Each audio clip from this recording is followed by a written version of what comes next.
Welcome to the Crime for Sleep channel. Let me know where you're watching from and what time it is.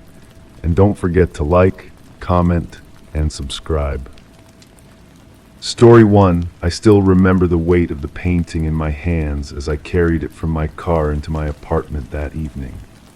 The sky had turned that peculiar shade of violet that only appears during the transition between day and night, casting long shadows across the parking lot. The thrift store where I'd found it was closing when I walked in, the fluorescent lights humming overhead as I browsed through the neglected artwork along the back wall. Something about this particular piece called to me, an ordinary living room scene, painted in oils with careful attention to small details. I paid $12 for it, thinking it would fill the empty space above my couch. The painting sat wrapped in brown paper on my coffee table as I made myself tea, the kettle's gentle whistle breaking the silence of my apartment. I'd been living alone for 3 years now, ever since the divorce. The emptiness had become a companion of sorts. I told myself the painting would help make the place feel more like a home. When I finally unwrapped it, the late evening light from my window fell across the canvas, illuminating the scene within. That's when I felt the first chill, a whisper of unease that crept up my spine. The living room in the painting was mine, not similar, not reminiscent of, but mine. The exact arrangement of furniture, the specific pattern of my area rug with its geometric design in faded burgundy and navy. Even the small crack in the wall beside the bookshelf, the one the landlord had promised to fix for months, was there, rendered with unsettling precision. The painting captured the afternoon light that filtered through my curtains, the way it fell across the hardwood floors in elongated rectangles. My tea grew cold beside me as I studied every detail, my breathing becoming shallow. The artist had included my reading lamp with its slightly crooked shade, the stack of psychology journals on the side table, even the specific arrangement of throw pillows I'd placed on the couch just last weekend. But centered in this perfect reproduction of my private space was something that didn't belong, a body, face down on the floor, wearing blue and white striped pajamas. The same pajamas hanging in my bedroom closet at that very moment. I set the painting down with trembling hands and checked the back. No signature, no date, nothing but a small price tag from the thrift store. When I turned it over again, I found myself searching the brush strokes for answers, as if the artist might have left some clue within the texture of the paint itself. Detective Morris listened to my story with a patience I hadn't expected. The precinct hummed with quiet activity around us, phones ringing in the distance, the soft click of computer keys, occasional footsteps passing the interview room door. She wasn't what I'd imagined a detective would be. No rumpled trench coat, no world-weary sighs, just attentive eyes and a notepad where she wrote in small, precise lettering. "And you've never seen this painting before purchasing it yesterday?" she asked, her voice carrying the slight rasp of someone who'd recently recovered from a cold. "Never," I replied, watching her eyes study the painting we'd placed on the table between us. "I don't understand how anyone could have painted my living room with such accuracy. It's not just similar, it's exact." She nodded, her pen moving across the paper. "And the thrift store, second-hand treasures on Elm Street, they couldn't tell you anything about who donated it. They said donations come in all day. Unless someone fills out a tax receipt, they don't keep records." The silence stretched between us as Detective Morris continued examining the painting. I watched her eyes trace the same details that had disturbed me, the crack in the wall, the specific arrangement of books, the body on the floor. "Ms. Reynolds," she finally said, looking up, "I understand why this is unsettling. but there's no crime here that I can investigate. Disturbing art isn't illegal. Have you considered that this might be someone who knows your apartment? A friend, a maintenance worker, even a neighbor who glimpsed inside? I shook my head slowly. But the pajamas, they're the exact same pattern. And who would paint something like this? Who would create such a specific scene and then donate it to a thrift store where I might find it? Her expression softened slightly. Let me ask you something different. Has anyone threatened you recently? Do you have concerns about a specific person in your life? The question hung in the air between us as memories drifted through my mind, the uncomfortable exchanges with my ex-husband during the final divorce proceedings, the student from last semester who'd become fixated on my psychology lectures, the new maintenance supervisor who'd lingered too long during a repair visit. There are possibilities, I finally admitted. When I returned home that evening, I couldn't bring myself to enter immediately. I stood outside my own door, key in hand, imagining the layout within, the furniture arranged exactly as in the painting. Detective Morris had kept the artwork as potential evidence, though she'd made it clear there wasn't much they could do without something more concrete. She'd promised to look into recent break-ins in the area and check if anyone had filed complaints about similar disturbing findings.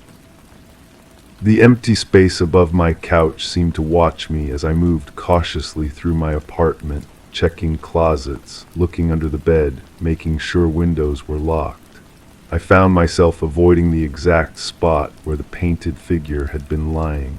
Sleep evaded me that night, my mind replaying every interaction with every person who might have seen the inside of my home.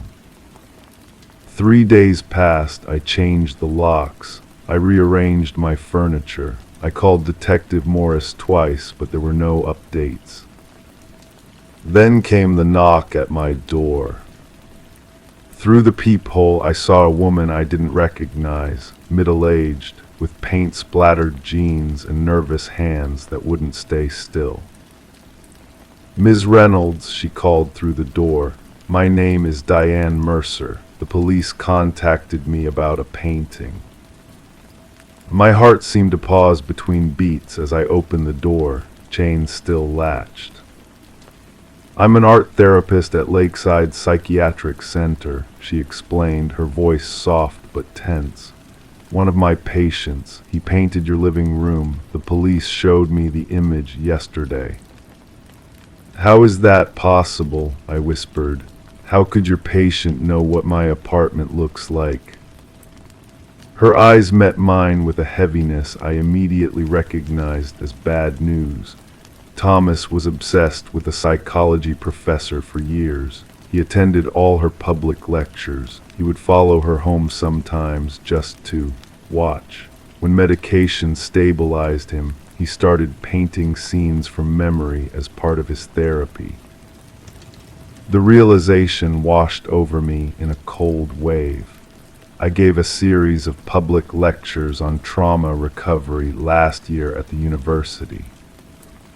She nodded slowly. Thomas painted dozens of scenes, mostly harmless memories, but his condition deteriorated after funding cuts reduced his sessions. He was released 6 weeks ago despite my recommendation. My mouth felt dry, and the body in the painting. Diane's fingers twisted together. Thomas often painted scenes both real and imagined, sometimes mixing what he saw with what he wished to see. That evening, Detective Morris called with news. They'd located Thomas living in a halfway house 3 miles from my apartment. He had no means of transportation. He had been attending his mandatory therapy sessions. He had no history of violence. "But we'll increase patrols in your area," she assured me. "And I'd recommend staying with a friend for a few days, just until we can complete our assessment." I thanked her and hung up, my gaze drifting to the empty wall above my couch. In the quiet of my apartment, I could almost see the painted scene superimposed over reality, the same furniture, the same light through the windows, the same crack in the wall that the landlord still hadn't fixed. And in the center of the room, a space where no one stood, where no one lay, where nothing existed except possibility, a future moment captured in paint before it could occur in life. I packed a bag that night and called a friend. As I closed my apartment door behind me, I couldn't help but wonder about the artist's mind that had created that scene, how he had rendered with such precision not just the physical details of my space, but somehow captured the isolation I felt within it. The painting remains in police custody. I've moved to a new apartment in a secured building. I've changed the pattern of my daily routines. But sometimes, in the moments between waking and sleep, I see that painted scene, my old living room rendered in perfect detail, the afternoon light streaming through the windows, illuminating what might have been. And I wonder if somewhere in a therapy session or a halfway house or perhaps in freedom, Thomas is painting a new scene, a new room I haven't yet rented, a new moment I haven't yet lived. I wonder if he's watching me still, capturing my life in brushstrokes before I've had the chance to experience it myself. Story 2, I still remember the call that came in that Tuesday evening. The air was heavy with late summer moisture, making the pages of my notepad curl at the edges as I jotted down the address. A woman's voice, steady but with an undercurrent of unease, had reported a suspicious package. Not the usual bomb scare or threatening letter, this was different. A wooden crate, she'd said, old, heavy, and most disturbing of all, with her name, Ellen Mayhew, burned into the lid. The porch light cast a dim yellow glow as I approached the craftsman-style home on Chestnut Lane. Ellen stood in the doorway, arms crossed tightly across her chest, her silver hair catching the light. She didn't rush toward me with the typical anxious questions of civilians. Instead, she simply nodded toward the object that sat ominously on her welcome mat. "I haven't touched it," she said, her voice carrying the slight rasp of a lifetime smoker. "It wasn't here when I left for my book club at 3. When I returned at 7, there it was." The crate was approximately 2 feet by 3 feet, constructed of dark wood weathered by time. The brass fittings were tarnished to a dull brown, and an antique padlock secured the front latch. But what caught my attention immediately was the name, ELLEN, burned deep into the wood in an old-fashioned script. The charred letters seemed to absorb the porch light rather than reflect it. I crouched beside the box, the wooden slats of the porch creaking beneath my weight. The night had grown quiet around us, as though the suburban street itself was holding its breath. In the distance, a dog barked once, twice, then fell silent. "Do you have any idea who might have sent this to you, Ms. Mayhew?" I asked, running my pen light along the edges of the crate without touching it. "No," she said, then after a pause, "well, perhaps." I looked up at her. In the half-light, the lines on her face seemed deeper, mapping a life I knew nothing about. "It's been 50 years next month," she said, almost to herself. 50 years since Catherine disappeared. I let the silence stretch, a technique I've found more effective than direct questioning when people are on the verge of sharing something important. "My sister," Ellen finally offered, "my twin. We were 12. Back at the station, we carefully photographed the crate from all angles before attempting to open it. The lock, though old, proved surprisingly resilient until Officer Martinez applied a set of bolt cutters. As the metal gave way with a dull snap, a hush fell over the room. I lifted the lid slowly, half expecting something to leap out at us. Inside, nestled in what appeared to be decades-old newspaper, lay a child's dress. white cotton with small blue flowers yellowed with age. Beneath it, a stack of black and white photographs and newspaper clippings, their edges crisped and brown. I lifted the dress carefully, noting how the fabric had stiffened with time. No visible stains, no damage, just the unmistakable weight of absence of a body that should have filled it but didn't. The photographs showed two identical girls, their hair in matching braids, standing before a lake house. In some they were smiling, in others caught in mid-motion, running toward or away from the camera. In every image they were together until the final photograph, where only one girl remained, her face solemn as she stood beside an empty swing. The newspaper clippings told the story that Ellen had begun to share. Local girl still missing after Lake Mendota search. Twin sister last to see Catherine Mayhew alive. Search called off as summer ends with no new leads. And the final one dated September 30, 1974. Mayhew case goes cold. Father insists someone knows something. Survived by her twin sister, still unaccounted for. That last line puzzled me. Ellen was clearly accounted for. She had been the one who reported her sister missing, according to the articles.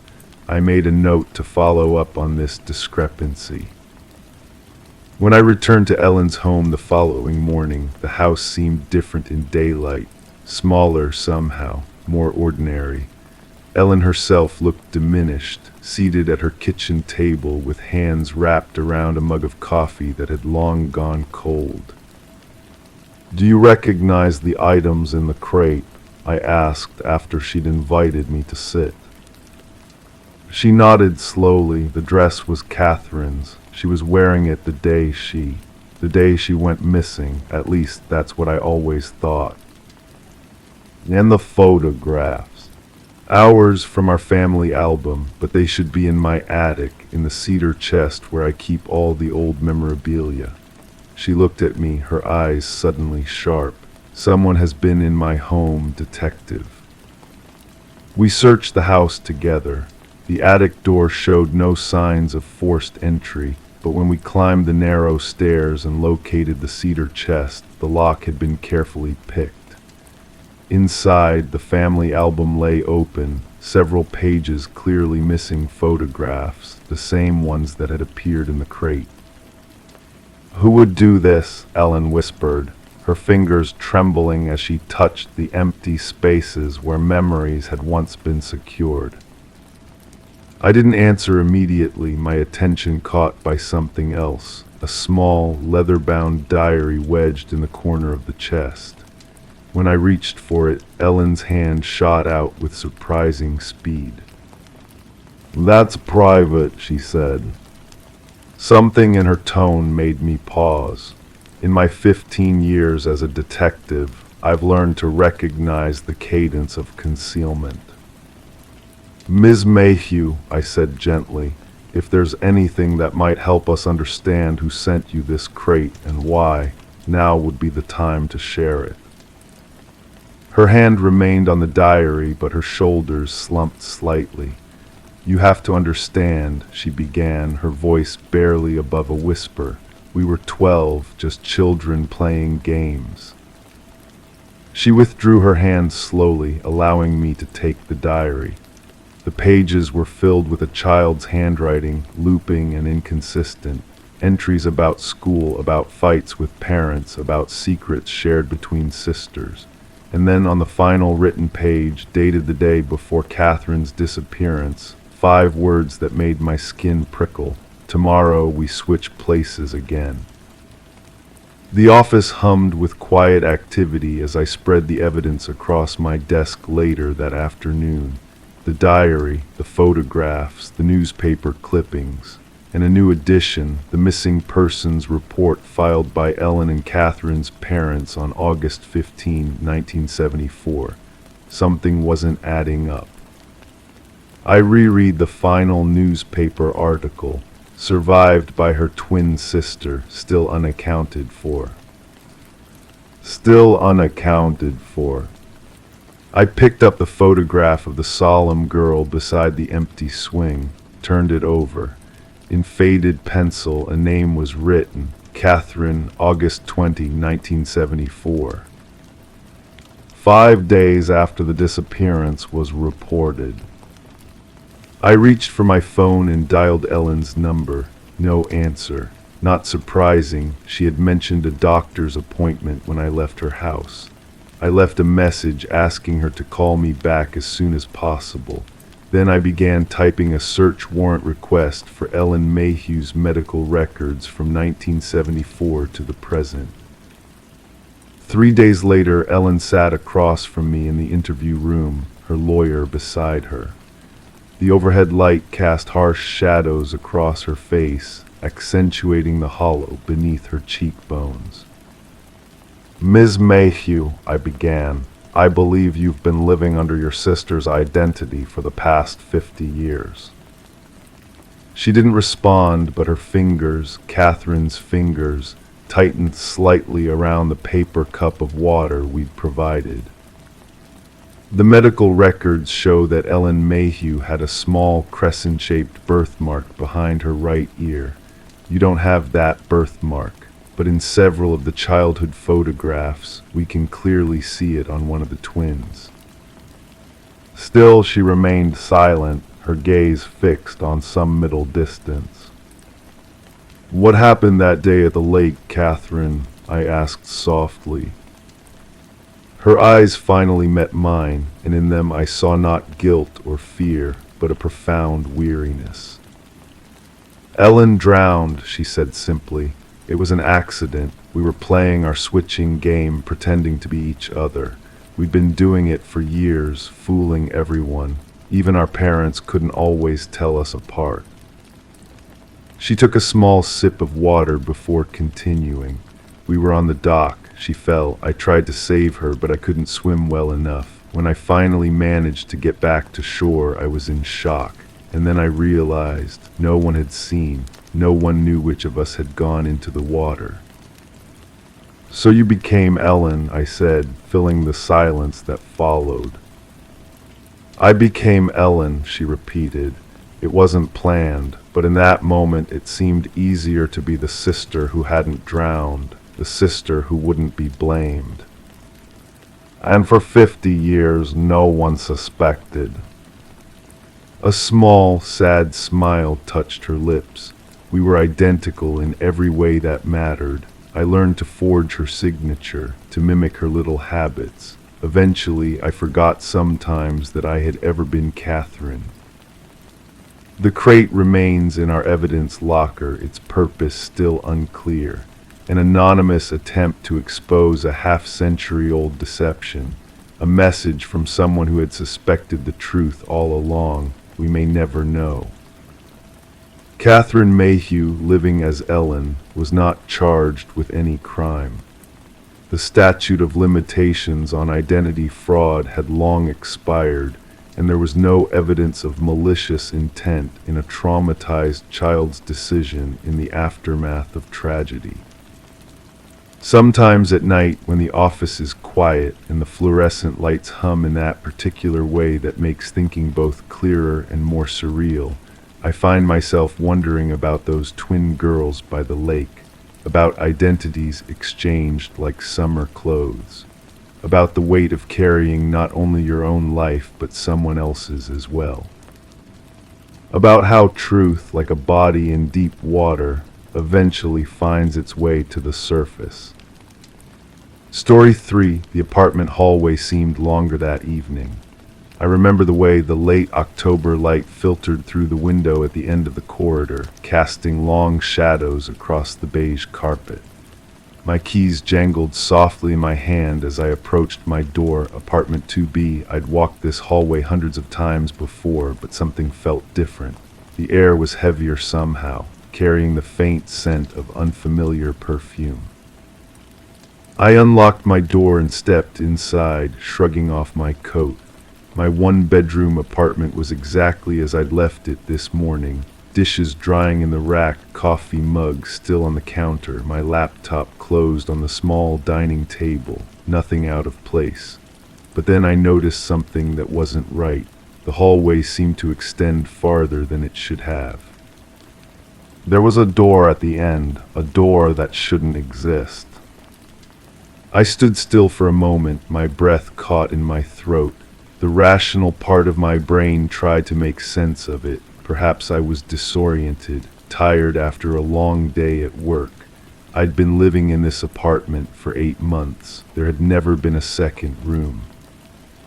Slowly, I walked down the short hallway. The door was slightly ajar, allowing a sliver of light to escape. I placed my palm against the cool, painted wood and pushed gently. The door swung open without a sound. What I saw defied explanation. A fully furnished room spread before me, a small beige sofa against the wall, a coffee table with a stack of magazines, a standing lamp in the corner casting a warm glow. There was a bookshelf with books arranged neatly and framed photographs I couldn't make out from where I stood. A knitted throw blanket was folded over the arm of the sofa. It looked lived-in, comfortable, used. My heart pounded against my ribs as I took a hesitant step into the room. The carpet felt solid beneath my feet. This wasn't a hallucination. On the coffee table, there was a half-empty glass of water with a lipstick mark on the rim. I didn't wear that shade. I moved toward a closed door in the corner of the room. A closet, presumably. With trembling fingers, I turned the knob and pulled it open. Inside hung several coats and jackets, women's clothing. I reached out to touch a green wool coat, similar to one I'd been eyeing in a store window downtown but couldn't afford. The fabric felt real between my fingers. I checked the size label. It matched mine exactly. The sound of my own phone ringing made me jump. I fumbled for it in my pocket, grateful for something familiar. It was my landlord returning the frantic message I'd left minutes earlier. "Mr. Parsons," I said, my voice wavering. "There's a room in my apartment that wasn't here before." A long pause followed. "What do you mean, a room?" His voice sounded confused. "A second room at the end of the hallway. It's furnished. There are clothes in the closet." Another pause, longer this time. "Miss Reynolds," he said finally, his voice dropping to almost a whisper. "That's impossible. Your apartment is a one-bedroom." "I'm standing in it right now," I insisted. "Wait a minute," he said slowly. "Wait, who let you in already?" My blood went cold. "What do you mean? I've been living here for 8 months." The silence that followed stretched uncomfortably. "Miss Reynolds," he said carefully, "we don't have a tenant by that name." I sat down heavily on the strange sofa, trying to make sense of his words. "Apartment 2B has been vacant for almost a year," he continued. "The new tenant isn't supposed to move in until tomorrow." My mind raced back through the past 8 months, my routine, my neighbors, the maintenance requests I'd submitted. It all seemed so solid, so real. "I have the keys," I said weakly. "I paid my rent last week." "I need to make some calls," he replied. "Stay where you are." After he hung up, I sat motionless on the sofa that wasn't mine, in a room that shouldn't exist, in an apartment I apparently didn't rent. I decided to look at the framed photographs on the bookshelf. Maybe they would provide some answers. As I approached, I noticed they were all photos of me at places I'd never been with people I didn't recognize. In one, I stood smiling in front of a cabin I'd never visited. In another, I had my arm around a man I'd never met. The building superintendent arrived 20 minutes later with a police officer. Their faces showed confusion when I answered the door. "Miss Reynolds," the officer asked, consulting a notepad. "Yes," I confirmed. The superintendent looked pale. "This is impossible," he muttered. I haven't given anyone keys to this unit. The three of us walked through my apartment, my familiar living room, kitchen, bedroom. When we reached the hallway, I pointed to the door at the end. That's the room I was telling you about. They both stared at me with bewildered expressions. What room? The officer asked gently. I turned to look. The hallway ended in a blank wall. The door was gone. 2 days later, I sat across from Detective Mercer in the station, answering the same questions for the third time. According to all records, I had never been a tenant in that building. My driver's license showed an address across town, an apartment I had no memory of. Mr. Parsons confirmed that apartment 2B had been unoccupied for months following the disappearance of its previous tenant. Tell me again about these clothes you found, Detective Mercer said, his pen poised above his notepad. They were my size exactly, I explained, and the green coat, it was identical to one I'd been wanting. He nodded slowly. And the previous tenant of 2B, have you ever met her? No, I said, then I hesitated. What was her name? Detective Mercer flipped back a few pages in his notes. Catherine Simmons, 28 years old, reported missing by her employer when she didn't show up for work. That was 11 months ago. He slid a photograph across the table. My hand trembled as I picked it up. The face staring back at me was similar to mine, same heart-shaped face, same dark hair cut in a bob, but it wasn't me. We found this in the system, he said, placing another photo beside it. It was a driver's license photo, my driver's license photo, except I'd never taken it. Catherine Simmons and Emma Reynolds, he said quietly, two different women with an uncanny resemblance. Tests later revealed that I had high levels of a prescription sedative in my system that I had never been prescribed. My real apartment, the one on my license, showed signs of having been lived in recently, though I had no memory of the place. The detective's theory was that I'd been experiencing a fugue state, possibly drugging myself and living out some kind of fantasy related to the missing woman. But that didn't explain how I had keys to an apartment I shouldn't have had access to, or how I knew details about the building that only a resident would know. 6 months have passed since that night. Catherine Simmons has never been found. I live in a different city now, but I still wake up sometimes in the middle of the night, wondering if my current apartment is really mine. I check my driver's license daily, confirming my identity. Yesterday I received a letter with no return address. Inside was a single key and a note written in handwriting identical to mine. She's still there, waiting in the room at the end of the hallway. Don't let her in. I've locked the key in a safety deposit box. Some doors, I've learned, are meant to stay closed. Some rooms aren't meant to be entered. And sometimes the furniture that fits you perfectly belongs to someone else entirely. Story 4, the steady rhythm of ceiling fan blades spinning above me had always been a comfort in my small home office. A white noise machine of sorts, drowning out the sounds of the suburban neighborhood beyond my windows. But for 3 nights now, something had changed. A subtle vibration, almost imperceptible at first, a slight wobble in the rotation that drew my eyes upward more and more frequently. On the 4th night, I finally decided to investigate. The metal was cool against my fingertips as I stood on my desk chair, reaching up to the fixture.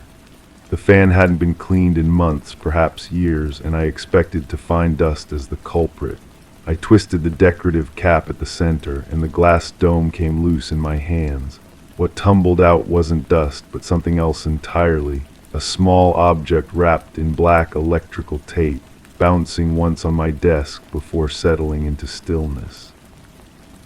I remember how the tape peeled away, sticky against my fingers in the dim light of my desk lamp. Inside was a USB flash drive, unmarked and unremarkable, the kind you might see abandoned in any college computer lab. It wasn't mine, I'd never seen it before, and yet here it was, hidden in the ceiling fan of the home I'd purchased just 6 months ago. The previous owners had been a couple in their 50s, Martin and Ellen Caruso. They'd retired early, sold the house quickly, and moved to Arizona. At least, that's what the realtor had told me. They'd left in such a hurry that the garage still contained boxes of old magazines and holiday decorations when I moved in. Nothing unusual about people forgetting things during a move. The computer hummed to life as I inserted the drive. No password protection, no encryption, just a folder containing hundreds of audio files, each labeled only with dates going back 3 years. My cursor hovered over the most recent one for several long seconds before I finally clicked. Static filled my headphones at first, then background noises, dishes clattering, water running. Mundane sounds of a household going about its day.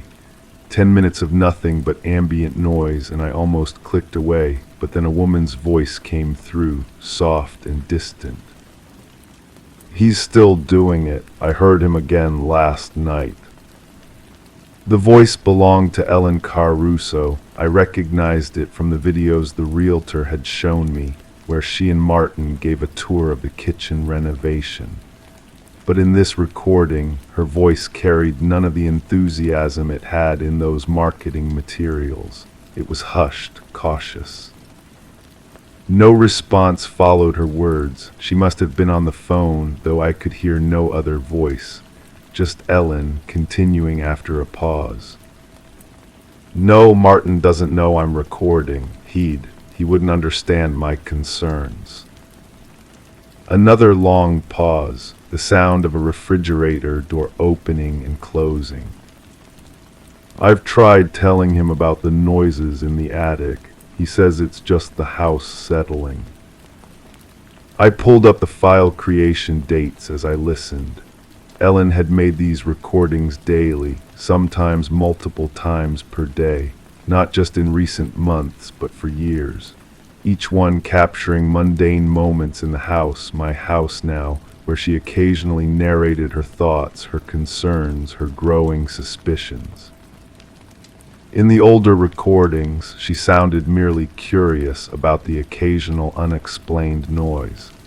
By the more recent ones, her voice had taken on an edge of genuine fear. I listened through the night, the steady thrum of the now silent ceiling fan replaced by Ellen's voice in my ears. In some recordings, she whispered from what sounded like a closet or bathroom. In others, she spoke normally while cooking or cleaning. Occasionally, Martin's voice appeared in the background, always distant, often unintelligible. It was nearly dawn when I reached the final recording, dated just 2 weeks before the Carusos put their house on the market. The file was shorter than the others, only 3 minutes in length. The audio began with silence, then footsteps moving quickly across what I recognized as the creaky floorboards of the upstairs hallway. Ellen's breathing came fast and shallow. "Something's changed," she whispered. "Martin left for his fishing trip 4 hours ago, but I just heard someone in the guest bedroom. The door was open when I know I closed it this morning." A long silence followed, broken only by her controlled breathing. "I've checked every room twice. There's no one here but me, but I keep hearing." The audio cut off abruptly, then resumed about 30 seconds later, her voice now so quiet I had to turn up the volume to maximum. "There's someone in the attic again, right above my head. I can hear them moving." Another pause, longer this time. When she spoke again, her voice had changed, flat, emotionless. I'm going to check one more place, the space behind the wall in the basement that Martin finished last year. He said it was just dead space, not worth opening up during the renovation. But the dimensions don't make sense. The wall shouldn't be there. The soft sound of her descent down the stairs filled my headphones. The familiar creak of the third step from the bottom, the one I'd been meaning to fix, made the hair on my arms stand up. This was my house now. I knew those same sounds. "I found a seam in the drywall," Ellen whispered. "It's not visible unless you're looking for it, but it's there. I'm going to try to." A sharp intake of breath cut her words short. "Oh my God," her voice trembled now.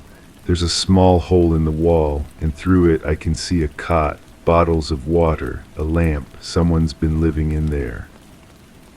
Seconds ticked by, marked only by her quick, shallow breaths. "I need to call the police. I need to." Then came a sound that made my blood run cold. Another voice, muffled and distant at first, but drawing closer to the recording device. "I'm still in the house," the voice said, not threatening but matter of fact, almost gentle. The recording ended. I sat frozen in my chair as first light crept through my office window. The flash drive contained no more files, no explanation for what happened next. I knew only what the realtor had told me. The Carusos had left quickly, selling the house below market value, eager to start their retirement in the Southwest. My eyes drifted to the basement door, visible from where I sat. Behind it lay stairs leading down to the finished basement with its fresh drywall, painted a cheerful yellow by the previous owners. The wall that, according to the floor plan, shouldn't be there at all. The ceiling fan above me remained still, but in the growing silence of dawn, I couldn't shake the feeling that I wasn't alone, that I hadn't been alone since the day I moved in, that someone was listening, waiting, someone who knew all the sounds of this house as intimately as I was beginning to learn them. That night I placed my own recording device on the kitchen counter and left it running while I pretended to sleep upstairs. In the morning, I found 8 hours of silence, broken only by the normal settling sounds of an aging house. But the file size was much larger than it should have been for simple audio. I scrolled to the very end of the recording and pressed play. 2 hours of silence and then a whisper, "I'm still here, in the house you think is yours." The police found nothing when they came. No hidden spaces, no evidence of anyone living behind the walls. The previous owners, when contacted in Arizona, insisted they knew nothing about any recordings or flash drives. Martin Caruso sounded genuinely confused when questioned about the wall in the basement. Built to code, he assured them. Nothing behind it but concrete foundation. I still live here in this house with its ceiling fans and creaky stairs. Sometimes I think I hear footsteps when I'm alone. Sometimes the fan in my office starts wobbling again, though I've had it professionally balanced twice. And sometimes when I record the silence of my empty home, I find my files have been tampered with overnight, extended by several minutes or hours. I haven't listened to those extended portions. I don't need to. I already know what they'll say. Story 5, she found it on her doormat, no name, no return address, just a single sentence, "You buried her shallow." She hadn't told anyone, not even herself, but beneath her shed, where the dirt still settled unevenly, something was beginning to push upward. I remember the rain that evening. Not a dramatic downpour, just that persistent, whispering kind of drizzle that seeps into everything, making folders damp at the edges and fogging eyeglasses when you step indoors. The kind of rain that makes old case files smell like mildew and forgotten promises. Detective Alina Ward had called me at 6:17 p.m. I noted the time because I'd been watching the second hand on my wall clock, wondering if I should make dinner or just surrender to sleep after a 3-day stakeout. "You need to see this," she said. No greeting, no preamble. That's how I knew it wasn't routine. The address she gave me belonged to a small bungalow on Maple Creek Drive, one of those streets where homes hide behind mature oaks and overgrown shrubs, where neighbors know each other just enough to wave, but not enough to notice when someone goes missing. I arrived as the forensics team was setting up their lights. The soft blue glow spilled onto the wet pavement, transforming ordinary puddles into small, luminous pools. The house looked unremarkable: beige siding, dark green shutters, a small porch with a swing that creaked softly in the evening breeze. Alina met me at the property line, her notebook already dampened by the persistent mist. Woman named Catherine Mercer, 42, elementary school teacher. Lives alone since her divorce 3 years ago. Her voice was low, measured, like she was reciting facts from a textbook rather than describing our newest case. "What happened?" I asked, watching technicians move methodically through the front yard. She received a letter. Alina handed me a clear evidence bag. Inside was a plain white envelope, no return address, no markings except for Catherine Mercer's perfectly printed name. The letter inside contained just one sentence: "You buried her shallow." I felt that familiar coldness settle at the base of my spine, not fear exactly, but the quiet recognition that we had stepped into something dark and unfinished. "And," I prompted, knowing there had to be more. "And she confessed," Alina said, her eyes shifting toward the backyard where more lights were being set up. "Said she'd been waiting for this moment for 14 months. Said she knew the earth wouldn't keep her secret." We walked around the side of the house, our footsteps making soft squishing sounds in the wet grass.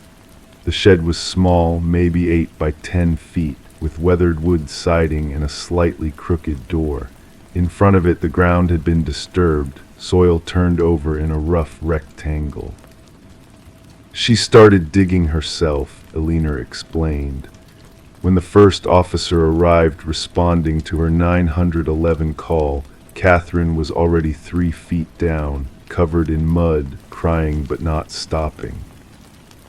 A forensic technician approached us, his gloved hands holding a plastic bag containing what looked like a garden trowel, its metal edge caked with dark soil. "Found this in the hole. Looks like it's been there a while." The smell hit me then, that unmistakable scent that clings to your clothes for days no matter how many times you wash them. The odor of decomposition, earthy and sweet and wrong. "Who is she?" I asked quietly, watching as the recovery team worked with careful precision, removing soil layer by layer. "That's the thing," Alina said, her voice barely audible above the soft patter of rain. "Catherine claims she doesn't know." We stood there, watching the excavation unfold under artificial lights that made everyone look ghostly and unfamiliar. Catherine Mercer sat in the back of a patrol car, her face a blank canvas, eyes fixed on the shed as if waiting for something or someone to emerge. The interview room at the station always feels smaller at night. The fluorescent lights cast everything in a slightly sickly hue, making the coffee in my paper cup look almost black. Catherine sat across from me, her hands folded neatly on the metal table. She hadn't asked for a lawyer, another detail that made me uneasy. "Tell me about the letter," I said, keeping my voice soft and even. Catherine's eyes met mine. They were a clear, ordinary brown, the kind you'd trust with your children during school hours. "I knew it would come someday," she said. Not exactly like that, maybe, but I knew someone would figure it out. Figure what out, Catherine? That I'm not who they think I am. She smoothed an invisible wrinkle in her beige cardigan. I've been waiting for 14 months, 2 weeks, and 3 days. The timeline matched the preliminary assessment from our medical examiner. The body had been underground for approximately 14 months. I let the silence stretch between us, knowing sometimes the weight of quiet can extract confessions that questions cannot. I don't know her name, Catherine finally continued. I don't know who she was before she came to my door that night. According to Catherine's statement, a young woman had appeared at her home one evening in early March the previous year. It was raining then too, a detail that seemed important to Catherine, the way she emphasized it. The woman was distressed, claimed someone was following her, begged to be let in. I made her tea, Catherine said, her voice taking on an almost dreamy quality. Earl Grey with honey. She drank 3 cups, her hands shaking less with each one. What happened next came out in fragments, pieces of memory that didn't quite align. The woman had stayed the night. They had talked until early morning. The woman knew things about Catherine, personal things she claimed to have read in old news articles. She knew about Thomas, Catherine whispered. Thomas was Catherine's son. He had drowned in a neighbor's pool when he was 4 years old, 12 years ago. Catherine had been cleared of any negligence, but the community whispers never quite stopped. She said she could bring him back. Catherine's voice cracked for the first time. Said she knew how to open doors that should stay closed. The forensic evidence would later confirm what Catherine described next. A confrontation in the kitchen, a heavy ceramic teapot, a single blow to the back of the head. Not premeditated, perhaps, but decisive. I buried her that same night, Catherine said. I told myself I was burying the lies she brought into my home, the false hope. Elinor joined me in the observation room after Catherine was taken back to her cell. We watched the empty interview room for a moment, as if the walls themselves might offer some explanation. We ID'd the victim, Elinor said, sliding a file toward me. Margaret Kendrick, 26, freelance journalist working on a series about grief exploitation, people who target those who have lost loved ones. The photo showed a young woman with intense eyes and a confident smile. Someone who thought she was untouchable, who believed that truth was always the right currency, no matter the cost. There's something else, Elinor continued. We checked Catherine's mail delivery. That letter, it wasn't delivered by the postal service. No mail carrier remembers delivering anything to that address yesterday. So who sent it? I asked, though I was already considering the possibilities, each one more unsettling than the last. We found Catherine's fingerprints on the envelope and letter, of course, but there was one more partial print.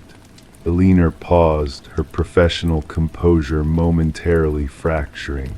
It matches samples we have on file for Thomas Mercer, taken after the drowning investigation.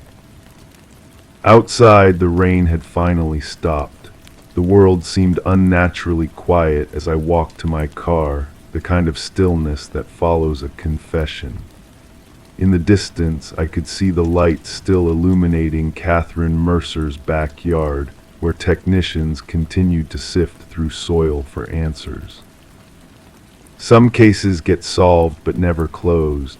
Some truths get spoken but never believed. And sometimes, when the rain falls just right and the ground grows soft enough, what we've buried finds its way back to the surface, one way or another. I started my car, listening to the engine's low hum. On my passenger seat lay the case file, and clipped to it a photograph of the letter that had brought everything to light. Just 7 words that had cracked open a tomb of secrets. You buried her shallow. He's coming home now. The last 3 words had been written in a different hand, smaller, shakier, like a child just learning to write. Alina and I had both seen it, but neither of us had mentioned it during the interview. Some questions are better left unasked until the light of day.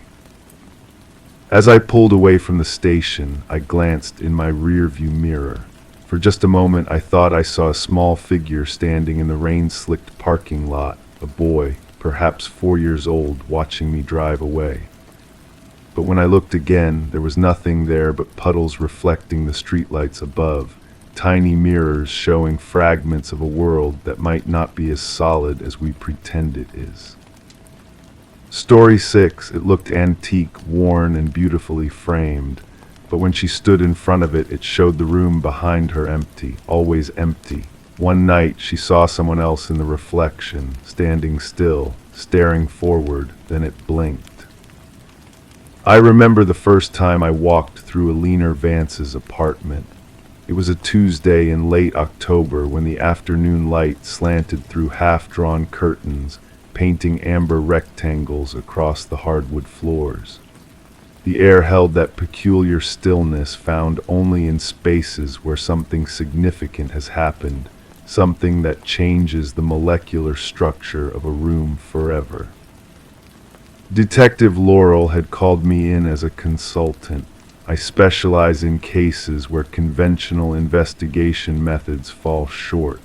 Some call what I do psychological profiling, others call it intuitive detective work. I prefer to think of it as listening to what spaces tell us about the people who inhabited them. She's been missing for 16 days, Laurel said, her voice low and measured as we stood in the entryway. No forced entry, no signs of struggle. Her coffee cup was still half full on the kitchen counter, lipstick on the rim. It's as if she simply evaporated. I moved slowly through the apartment, letting my eyes adjust to the interplay of shadow and light. Alina Vance, 37, lived alone. Worked as a conservator at the Hillridge Museum, specializing in 19th century artifacts. No known enemies, no romantic entanglements that anyone knew of. A quiet life by all accounts. The living room was tastefully decorated with antique furniture, not the kind you buy from mass retailers trying to mimic vintage aesthetics, but genuine pieces with history embedded in their scratches and worn edges. And there, against the far wall between 2 tall windows, stood the mirror. Its frame was ornate walnut, carved with intricate vines and small, almost imperceptible faces hidden among the foliage. The glass itself had that particular quality of old mirrors, slightly mottled, with a faint bluish tint that suggested mercury backing rather than modern silver nitrate. "That's new," Detective Laurel said, noticing my attention on the mirror. Or rather, it's old but new to the apartment. According to her colleague at the museum, Alina acquired it about 3 weeks ago. It was part of a private collection being donated to the museum. She was supposed to authenticate and catalog it.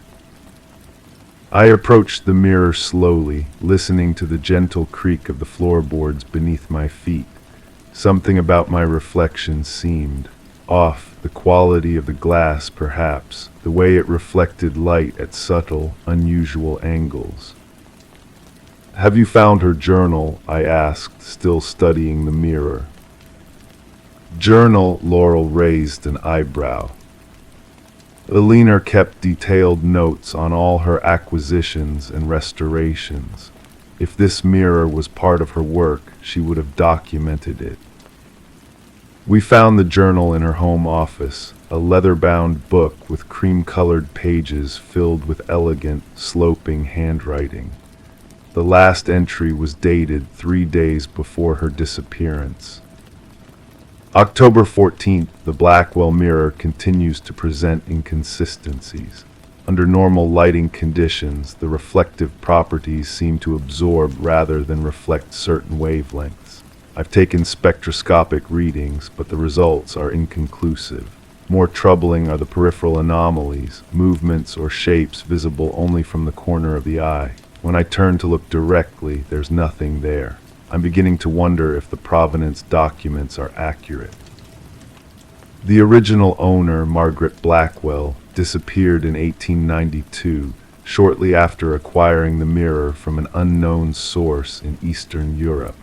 Her case was never solved. The pages that followed were filled with technical analyses, measurements, and historical research.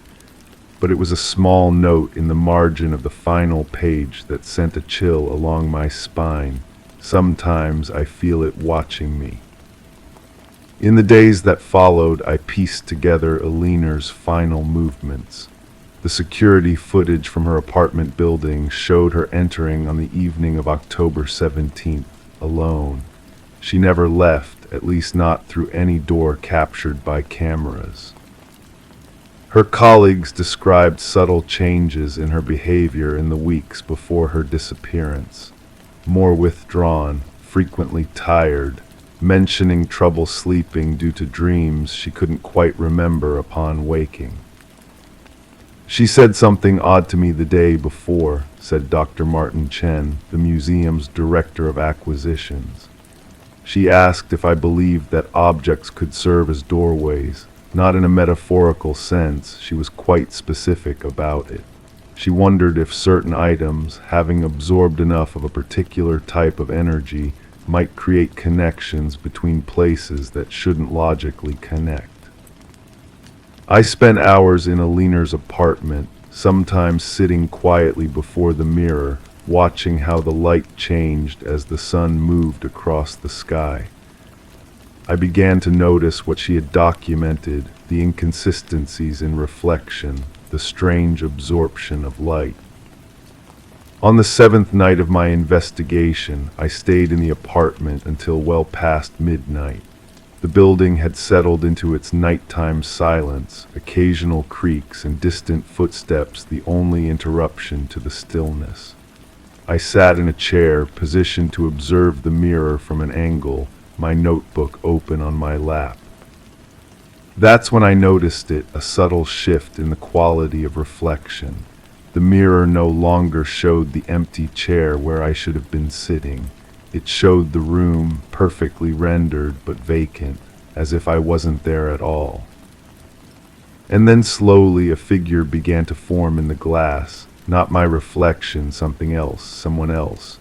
A woman in period clothing, her hair swept up in the fashion of the late Victorian era.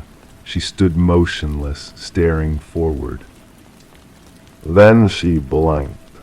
I didn't move, couldn't move. The woman's lips parted slightly, as if about to speak. I felt the air in the apartment grow dense, heavy with something I can only describe as potential, like the moment before lightning strikes. The woman raised her hand, placing her palm against her side of the glass. Her eyes, wide and desperate, locked with mine, and I understood with perfect clarity that I was looking at Alina Vance, transformed somehow by whatever magic or science the mirror contained. Behind her, visible now in the depth of the reflected room, stood another figure, indistinct, shadowed, watching. The investigation continues. Alina Vance remains officially missing. The mirror has been removed to a secure facility for study, though everyone who spends time with it reports the same symptoms Alina documented: fatigue, strange dreams, the sensation of being observed.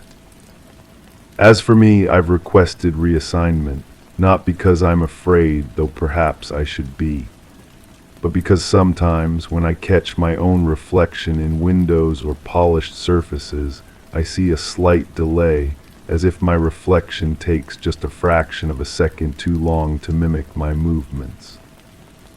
And sometimes, in the moment before sleep claims me, I wonder if I'm still on this side of the glass at all. Story 7. I remember the first time I saw that barn. It was late October, the kind of autumn day where the air feels thin and brittle, like glass waiting to shatter. As a forensic psychologist consulting with the local police department, I had seen my share of disturbing scenes, but something about this case had been gnawing at me from the moment the file landed on my desk. The Henderson farm had been abandoned for nearly 8 years. The main house had burned down in an electrical fire, leaving only the weathered barn standing like a solitary guard over acres of overgrown fields. It wasn't the type of place anyone would stumble upon by accident. You had to be looking for it, hidden as it was behind a curtain of ancient oak trees at the end of a dirt road that had long since surrendered to weeds and wildflowers. I parked my car at the edge of the property, the gravel crunching beneath my tires with a sound that seemed inappropriately loud in the surrounding stillness. Detective Morgan waited for me, her gaze fixed on the barn in the distance, her breath creating small clouds in the cold air. She was hiking, Morgan said without preamble. Sarah Keller, 32, photographer, went missing 3 weeks ago. Her husband reported it when she didn't come home by nightfall. I nodded, pulling my jacket tighter around me. And you found her camera. Memory card in a mailbox 5 miles from here. The last photos were of this property. We walked in silence toward the barn, our footsteps muffled by the carpet of fallen leaves. The structure leaned slightly to one side, as if exhausted by the years of standing watch, wood warped and grayed by seasons of rain and snow. Rust had eaten away at the metal hinges of the double doors, which hung partially open like a mouth frozen mid-sentence. As we approached, I noticed the scent first, damp earth and rotting wood, but underneath it something else. Something chemical and sharp that didn't belong among the natural decay. Watch your step, Morgan cautioned as we entered. Shafts of light spilled through gaps in the roof, illuminating dancing dust particles and creating patterns on the dirt floor. The barn was largely empty save for some abandoned farm equipment pushed against the walls, a rusted plow, stacks of empty feed bags, a broken wheelbarrow tipped on its side. I moved slowly, letting my eyes adjust to the dim light. The floorboards creaked beneath my weight, a hollow sound that echoed in the cavernous space. Something felt off about the acoustics. There, Morgan pointed to an area near the center of the barn where the dirt floor gave way to wooden planks. That's where Officer Chen noticed it. I knelt down, running my hand over the rough surface of the boards. They weren't aligned with the rest of the flooring pattern, a rectangular island of wood roughly 6 feet by 4 feet. When I pressed down on one edge, the opposite side lifted slightly. "A trapdoor," I murmured. Morgan nodded. "We haven't opened it yet. Wanted to document everything exactly as we found it first." The forensic team worked methodically, photographing every angle of the barn's interior before carefully lifting the wooden hatch. A rush of cool, stale air rose from the darkness below. The beam of Morgan's flashlight revealed a set of narrow stairs descending into a cellar. "I'll go first," she said, drawing her weapon. I followed close behind, each step groaning under our weight as we descended into the shadows. The cellar was small, perhaps 15 feet square, with walls of packed earth reinforced with wooden beams. The air was dense and still, as if it hadn't circulated in weeks.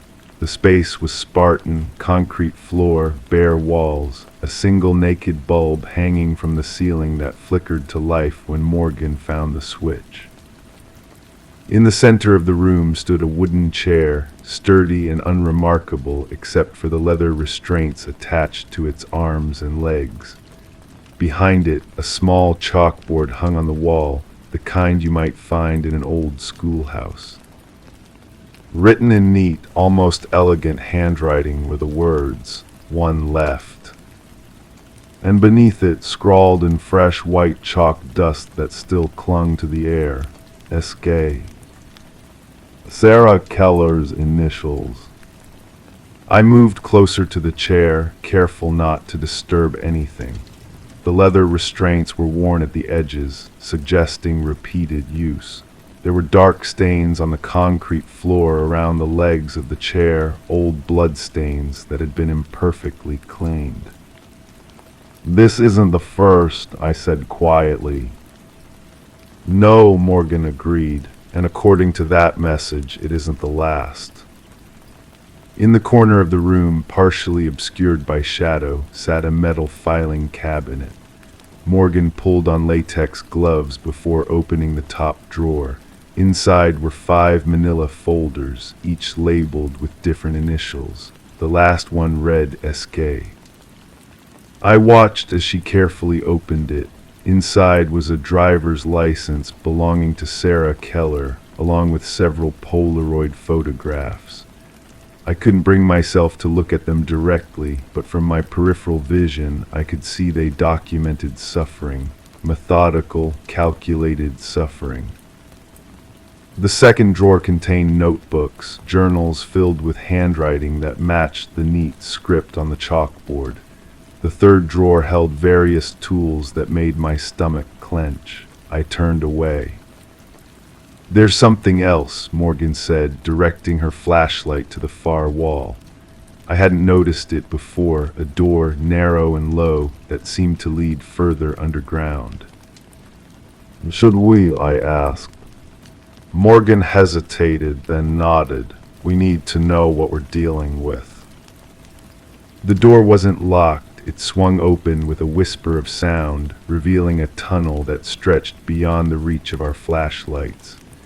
The walls were lined with smooth concrete, newer than the cellar itself. "He's been expanding," I noted, "investing time in this place." We followed the tunnel for approximately 30 feet before it opened into another chamber, this one larger than the first. Unlike the Spartan interrogation room behind us, this space was furnished almost like a living area. A cot with neatly folded blankets, shelves lined with books and canned food, a small camp stove, even a portable chemical toilet hidden behind a makeshift screen. "He lives here," Morgan whispered, "at least sometimes." On a small desk sat a laptop computer and beside it a leather-bound planner. Morgan carefully opened it to the current week. There under today's date was a single notation, next, ML. "We need to find out who ML is," I said urgently, "and we need to do it now." Morgan nodded, already reaching for her radio to call for additional resources when something caught my eye, a corkboard on the wall, partially hidden behind the door. Pinned to it were photographs of women, 6 in total. 5 had red X's marked across their faces. The 6th face was unmarked, a woman with auburn hair and glasses. The photo appeared to have been taken without her knowledge as she was exiting a building. Beneath it was a small card with the letters ML. As we stared at the board, the radio on Morgan's belt crackled to life. "Detective," came a voice through static. "You need to get up here. We found something in the barn." We hurried back through the tunnel and up the stairs to the main floor of the barn. Officer Chen was standing by the east wall, pointing to something half-hidden behind a stack of old hay bales. A refrigerator, an old model, humming quietly. The kind used to store specimens. I didn't need to see inside to know what we would find. The methodical nature of the cellar, the precise documentation, the clinical atmosphere, we were dealing with someone who saw his victims as subjects, specimens to be studied, catalogued, and preserved. As more officers arrived and the scene was secured, I found myself standing outside, breathing in the cold, fresh air, trying to clear my lungs of the cellar's stillness. The sun was beginning to set, casting long shadows from the trees across the overgrown fields. Morgan joined me, her face grim. We found an address book in the desk. ML is Mary Lawson, a nurse at County General. Officers are on their way to her location now. I nodded, relief washing over me, and the owner of the property. That's the thing, Morgan said, her voice low. The property records show it was purchased 8 years ago by a shell corporation. We're still tracing it, but preliminary searches led to a Dr. James Werner. The name hit me like a physical blow. Dr. Werner had been a colleague of mine at the university 5 years ago. Brilliant but intense, he had left academia after being denied tenure. His research on pain responses and psychological breaking points deemed too controversial. Too unethical. He's not going to stop, I said, the realization settling over me like a shroud. This isn't impulse or fantasy for him, it's research. As twilight deepened around us and the forensic team continued to process the scene, I couldn't shake the feeling that we had only scratched the surface of Werner's work.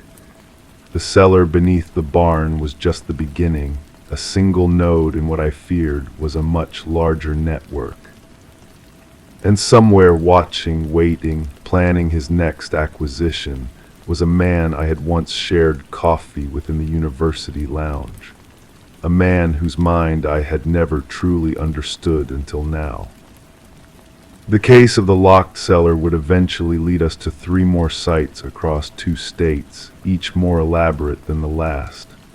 But it was that first moment, standing in the rotting barn as darkness fell, knowing that beneath our feet lay the evidence of calculated cruelty disguised as scientific inquiry, that stays with me most vividly. Sometimes in my dreams, I still hear the creaking of those stairs as we descended into darkness, still see the words on that chalkboard, still feel the cold certainty that we were standing in a place where humanity had been systematically stripped away, one subject at a time. One left, the message had been both a countdown and a promise. But whose promise it was, whether Werner's to himself or fate's warning to us, I still don't know. Story 8, she just moved in when the man next door waved politely and said, "Welcome back, Sarah." Her name wasn't Sarah. When she corrected him, he paled. "But you're wearing her necklace." She was. She'd bought it from a pawn shop across town. I remember the first time Ellie Winters showed me that silver pendant, her fingers nervously tracing the intricate tree of life design as we sat in my office. The afternoon light filtered through half-closed blinds, casting alternating lines of shadow and illumination across her troubled face. Outside, the sound of distant traffic created a constant, gentle backdrop to our conversation, the kind of white noise that makes people feel safe enough to share their secrets. "I don't understand what happened," she said softly, her voice barely rising above a whisper. "I was just unpacking boxes when this older man, my neighbor, approached me in the driveway. He seemed so relieved to see me, called me Sarah, and when I told him my name was Ellie, not Sarah, he just froze." I nodded slowly, jotting notes in my weathered leather notebook. The pen made a soft scratching sound against the paper, a sound that had accompanied countless stories of confusion, coincidence, and occasionally something far more sinister. My office, with its dark wooden desk and walls lined with case files, had heard thousands of stories over the years, but something about Ellie's made me pause. "And then he mentioned the necklace," I prompted, keeping my tone even, unhurried. "Yes," she said, her fingers still wrapped around the pendant. This necklace. I bought it from a pawn shop downtown about a month ago. I liked the design, I never thought. Her voice trailed off as she stared at the silver tree catching the light. I leaned back in my chair, which creaked softly under my weight. 23 years as a private investigator had taught me to recognize the patterns, the small coincidences that weren't coincidences at all. The quiet afternoon suddenly felt heavier with possibility. "Did he say anything else about Sarah?" I asked. He just walked away quickly, practically ran back to his house. I've seen him watching me through his curtains since then. It's been 3 days. I nodded again, considering. The address of the pawn shop, do you remember it? She did. I wrote it down, the familiar motions of investigation already beginning to form a rhythm in my mind. Some cases start with gunshots or screams, others begin with a whisper, a mistake, a case of mistaken identity. The quiet ones often ran the deepest. The pawn shop sat wedged between a laundromat and a convenience store, its windows dusty and filled with guitars, old cameras, and jewelry displayed under flickering fluorescent lights. The air inside smelled of metal and old fabric, the particular scent of items with too many previous owners. A small bell announced my entrance, its cheerful tone at odds with the dimness of the interior. The owner, a heavy-set man with thinning gray hair and reading glasses perched low on his nose, barely looked up from his magazine. "Something specific you're looking for." I placed a photograph of the necklace on the glass counter between us. "I'm interested in where this came from. It was sold here about a month ago." His eyes narrowed slightly, defensive.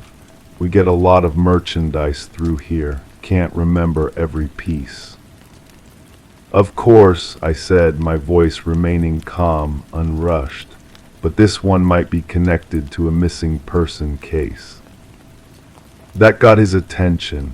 He studied the photo more carefully, then shuffled to a back room, returning with a thick ledger.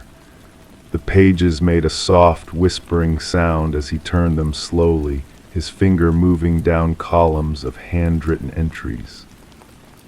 "Here," he finally said, "came in April 12th. Guy needed cash quick, like they all do. Nothing suspicious about him, middle-aged, clean-cut. Said it was his wife's, but she didn't wear it anymore." "Name?" "Robert Keller." I wrote it down, the name sitting there on the clean page. Neither innocent nor guilty yet, just ink on paper. The building where Ellie lived was a 3-story brick apartment complex, the kind built in the 70s with thin walls and small balconies. It was dusk when I arrived, that in-between time when people are returning from work, curtains being drawn, lights coming on in windows one by one like stars appearing in the night sky. The neighbor's apartment, Unit 27B, belonged to a Martin Walsh according to the directory. I knocked gently, listening to the shuffle of movement inside. When the door opened, I was faced with a man in his 60s, tall but stooped, with the pale complexion of someone who doesn't go outside often. His eyes widened when he saw me, a stranger at his door at dinner time. "Mr. Walsh, my name is Thomas Reed. I'm a private investigator. I was hoping I could ask you a few questions about a former resident here, Sarah." His hand tightened on the door frame. "There's nothing to tell," he said, his voice unsteady. "She moved away, that's all." "When exactly?" "Last summer, July, I think." His eyes darted past me to Ellie's door across the hallway. "Did she leave anything behind? Personal effects, maybe?" He shook his head too quickly. "No, nothing." "And Robert Keller, do you know him?" At that name, something changed in his face, a flicker of recognition quickly suppressed. "Never heard of him." Now, if you'll excuse me, my dinner's getting cold." The door closed firmly, leaving me alone in the hallway with the sound of his deadbolt sliding into place. I stood there for a moment, listening to the building around me, a television playing too loudly somewhere above, the clatter of dishes, someone practicing piano badly. Life continuing as normal while underneath something wasn't right.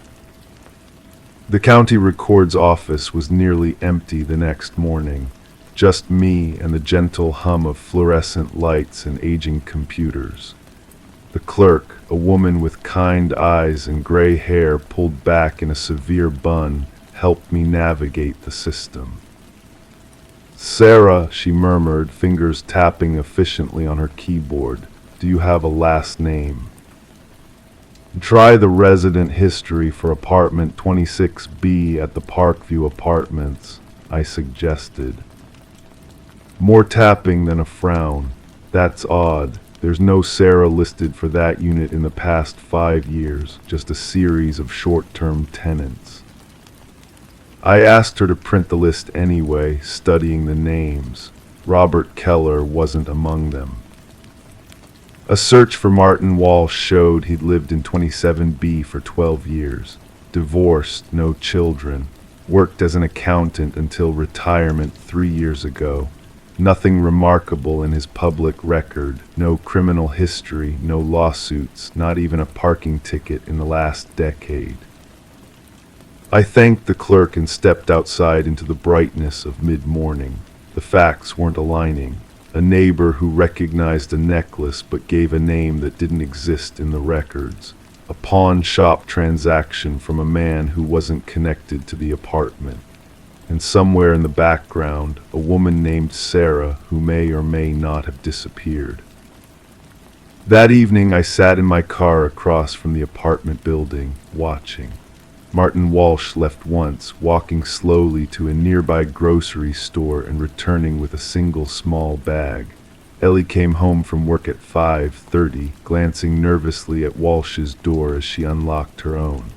Other residents came and went, living their separate lives, unaware of the questions hanging in the air. As darkness fell completely, I noticed Walsh's silhouette at his window, the curtain pulled just slightly aside. He wasn't watching Ellie's apartment as I'd expected.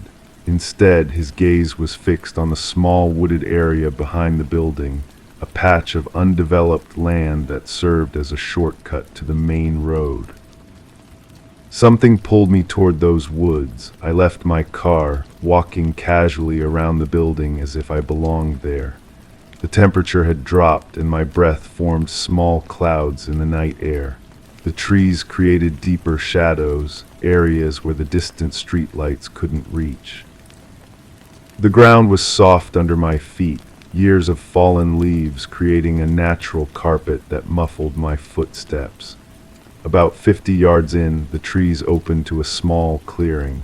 Nothing seemed unusual at first glance, just a patch of open ground, some beer cans and food wrappers left by teenagers looking for privacy.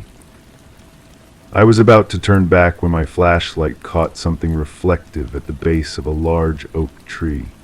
Kneeling down, I brushed away dead leaves to find a small metal object buried in the soft earth, a key. Old and slightly rusted, but a key nonetheless. As I stood up, pocketing the find, a twig snapped somewhere behind me. I turned quickly, my flashlight beam cutting through the darkness, but saw nothing. Just trees and shadows and the feeling of being watched. Back in my office the next morning, I laid out everything I knew. The necklace, the neighbor's reaction, the missing Sarah who wasn't in any records, the key from the woods, separate pieces that refused to form a coherent picture. I called a contact at the police department, asking about missing persons reports for anyone named Sarah in the area over the past 2 years. Nothing matched, no unidentified bodies either. If someone had disappeared, it hadn't been reported. My desk phone rang, startling me from my thoughts. It was Ellie. "He's packing his car," she said, her voice hushed and urgent. "Walsh, like he's leaving. There are boxes and suitcases." "Don't approach him," I warned. "I'm on my way." By the time I arrived, Walsh's car was gone, his apartment door locked. The building manager reluctantly let me in after I explained the situation. The apartment was mostly empty, bare walls, clean surfaces, no personal photos or mail, just furniture that had come with the place and a few essential items. In the bedroom closet, I found a small wooden box pushed to the back corner of the highest shelf. Inside was a tattered photograph of a young woman with dark hair wearing the Tree of Life necklace. On the back, written in faded blue ink, Sarah, 1996. She would be in her 40s now if she were still alive. The photograph offered no last name, no other clues to her identity, just a face from the past connected to a necklace in the present. As I left Walsh's apartment, a door across the hall opened slightly. An elderly woman peered out, her eyes curious. "Are you looking for Mr. Walsh?" she asked, her voice trembling slightly with age. "Yes, do you know where he might have gone?" She shook her head. "He keeps to himself, always has, even before the trouble with his daughter." I felt something shift in the case, like the first piece of a lock falling into place. His daughter. "Sarah," she said, nodding slowly. "Such a sad business. She ran away years ago, must have been in her 20s then. He never stopped looking, poor man.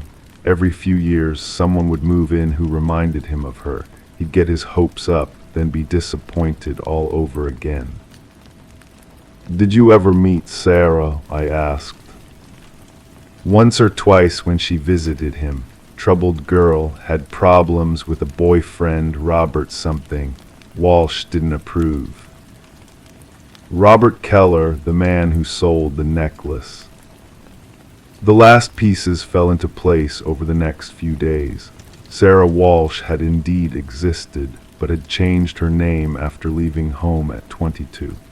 She'd married Robert Keller despite her father's objections, then disappeared 7 years later after filing a domestic violence complaint that was later withdrawn. Keller claimed she'd left him for another man. No missing persons report was ever filed. She simply vanished from official records, becoming a ghost that only her father continued to search for. And now Martin Walsh had disappeared too, leaving behind a 20-year-old photograph and a history of grief that had slowly transformed into something else. Had he finally found answers, or was he still searching, driven by the same desperate hope that made him mistake Ellie for his long-lost daughter? The key from the woods didn't fit any lock in either apartment. Perhaps it was nothing, just a discarded object with no connection to Sarah Walsh or her father. Or perhaps it was waiting for someone to find the door it belonged to, somewhere in the city where a middle-aged woman might be living under another name, unaware that her silver necklace had sparked a search that never truly ended. Ellie keeps the necklace in a drawer now, unworn. Sometimes at night, she tells me, she thinks she hears footsteps in the woods behind her building, just the wind in the trees most likely. Or perhaps someone still searching, still hoping to find what was lost. I keep the case file open on my desk, returning to it between other jobs. The photograph of Sarah watches me from beside my computer, a face from the past that connects to a mystery in the present. Some cases end with answers, others simply fade into possibilities and questions that linger like shadows, longest at dusk, when the light is uncertain and the line between what we know and what we imagine grows thin enough to step across. And sometimes in that half-light I wonder about Martin Walsh and whether he finally found what he was looking for, or if he's still out there somewhere approaching women who remind him of Sarah, hoping that one day, when he says her name, she'll answer. Story 9. I still remember the weight of that hammer in my hand, how ordinary it felt. Just another Saturday in March, renovating the Victorian home my wife and I had purchased 3 months prior.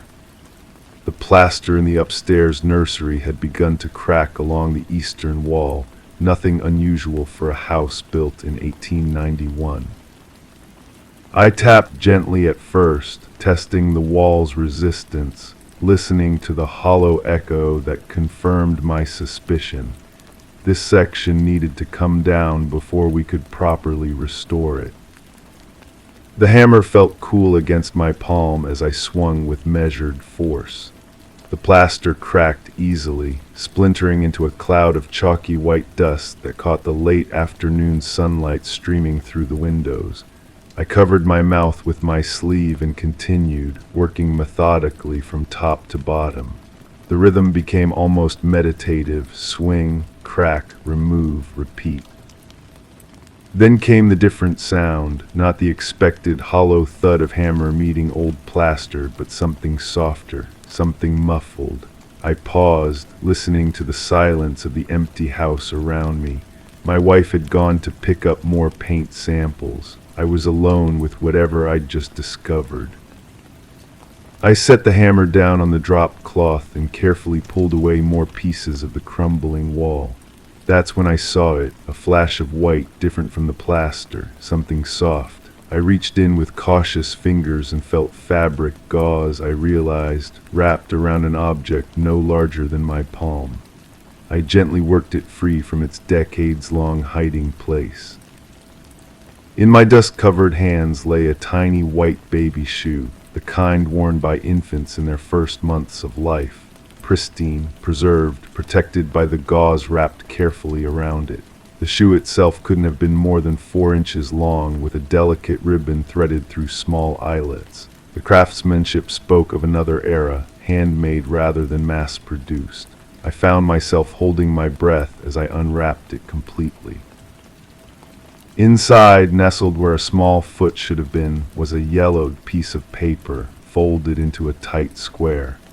The paper felt brittle between my fingers as I carefully unfolded it, afraid it might disintegrate with the slightest pressure.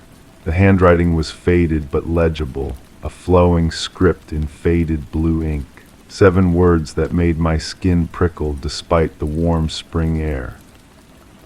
If found, don't say her name out loud.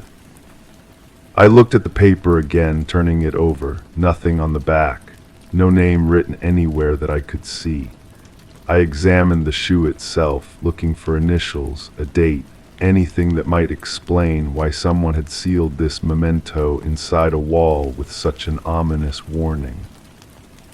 That night I showed my wife Ellen. We sat at our kitchen table, the baby shoe placed between us like an artifact from another world.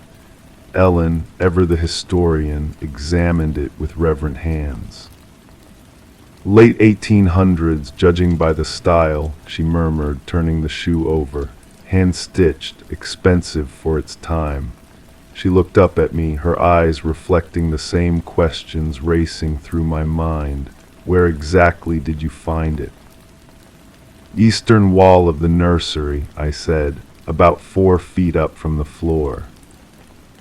Ellen nodded, making mental calculations. That wall would have been part of the original structure, never moved in any of the previous renovations. Which means it's been there since. Since the house was built, she finished, 1891 or thereabouts. We both stared at the warning note again. Don't say her name out loud, but there was no name to speak. Maybe there's something else in the wall, Ellen suggested. Should we take down more of it tonight? We decided to wait until morning. Some instinct, call it superstition if you like, made me feel that breaking into old walls after dark was tempting fate. We placed the shoe and its note in a small box on our mantelpiece and tried to focus on other things. Yet throughout dinner, our conversation kept drifting back to our discovery, spinning theories like spider webs in the corners of our minds. Morning came with gray skies and the promise of rain. We returned to the nursery together, tools in hand, ready to search for more clues. I carefully removed additional sections of plaster around where I'd found the shoe. Nothing. We expanded our search, tapping along the wall to listen for other hollow spaces. Ellen ran her fingers along the baseboards, checking for loose sections or hidden compartments. After 3 hours, we had found nothing else. Just as we were about to take a break, the doorbell rang. It was our next-door neighbor, Grace, with her 3-year-old daughter, Lily. They had brought us a housewarming gift, a potted plant for our garden. "Sorry to interrupt your renovations," Grace said, glancing at our dust-covered clothes. "We've been meaning to come over since you moved in." Lily peered around her mother's legs, curious eyes taking in the strangers before her. Ellen knelt down to the child's level. "Hello there, Lily. It's nice to meet you." The little girl smiled shyly but said nothing. Grace laughed lightly. "She's been a chatterbox all morning, and now she goes quiet." We invited them in for lemonade, grateful for the break from our fruitless search. As the adults talked, Lily wandered into our living room, her small feet soundless on the hardwood floors. I noticed her stop in front of the mantelpiece where we had left the box containing the shoe. Before any of us could react, she had opened it and was holding the tiny white shoe in her hands. Ellen started to rise, to tell her gently not to touch, when Lily looked directly at me with unsettling clarity in her young eyes. "Adelaide," she said, her voice suddenly different, deeper, more certain. "Adelaide wants her shoe back." The room fell silent. Grace stared at her daughter in confusion. "Lily, honey, who's Adelaide?" The child blinked, looking momentarily confused, then shrugged. "I don't know." She placed the shoe back in its box and skipped away toward the kitchen as if nothing unusual had happened. Later, after our guests had left, Ellen and I sat in stunned silence at our kitchen table. "Adelaide," Ellen whispered, testing the name in the quiet house. The note said not to say her name out loud. "But how did Lily know it?" I asked. "We didn't know the name ourselves." That evening, unable to shake my unease, I walked to the local library to search through old town records.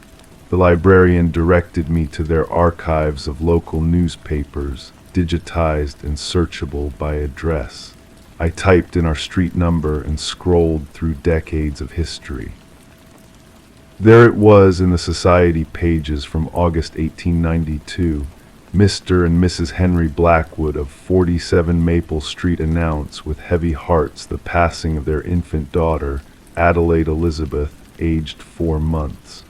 The family requests privacy during their time of grief.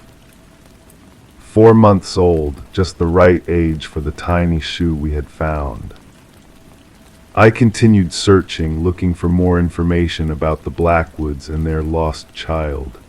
The records were sparse, a few mentions of Henry's work as a judge, Catherine's involvement in local charities, nothing more about Adelaide or the circumstances of her death. As I walked home in the gathering darkness, rain beginning to patter on the sidewalk, I couldn't shake the feeling that I was being watched. The old houses along our street seemed to lean in toward me, their windows like watchful eyes. Our house, when I reached it, stood silhouetted against the twilight sky, the nursery window dark and empty. Inside, Ellen was waiting with strange news of her own. While I was at the library, she had called Grace to ask about Lily's odd behavior. "Grace says Lily has never heard the name Adelaide before," Ellen told me, her voice hushed as if afraid of being overheard. "And there's something else. Grace mentioned that Lily has been having nightmares since they moved in next door 3 months ago, always about a baby crying behind a wall." That night we lay awake listening to the old house settle around us. The occasional creak of floorboards, the soft tapping of rain against the windows, and something else, something so faint I convinced myself I was imagining it. A sound like someone humming a lullaby coming from the empty nursery down the hall. In the morning, I called a local historian who specialized in our town's past. Without mentioning the shoe or the name, I asked about the original owners of our house. Professor Jenkins was eager to share what he knew. The Blackwoods were quite prominent in the 1890s, he explained. Henry was a circuit judge known for his harsh sentences. His wife Catherine came from old money. They had several children, though I believe they lost one in infancy, not uncommon in those days. I pressed for more details. Do you know anything unusual about the family? Any stories passed down? There was a pause on the line. Well, the professor said finally, there were rumors, nothing substantiated, of course, but some said Catherine Blackwood practiced certain spiritual arts. After losing her daughter, she supposedly became involved with a medium who claimed to be able to communicate with the dead. I thanked him and hung up, my mind racing with new questions. That evening, Ellen and I sat in the nursery, the baby's shoe placed on the windowsill where moonlight could touch it. We had agreed, against all rational judgment, to try something unconventional. Adelaide, Ellen called softly into the quiet room. Adelaide Blackwood, we found your shoe. Nothing happened, no sudden chill, no flickering lights, just the ordinary silence of an old house at night. We're not here to disturb you, I added, feeling slightly foolish but compelled to continue.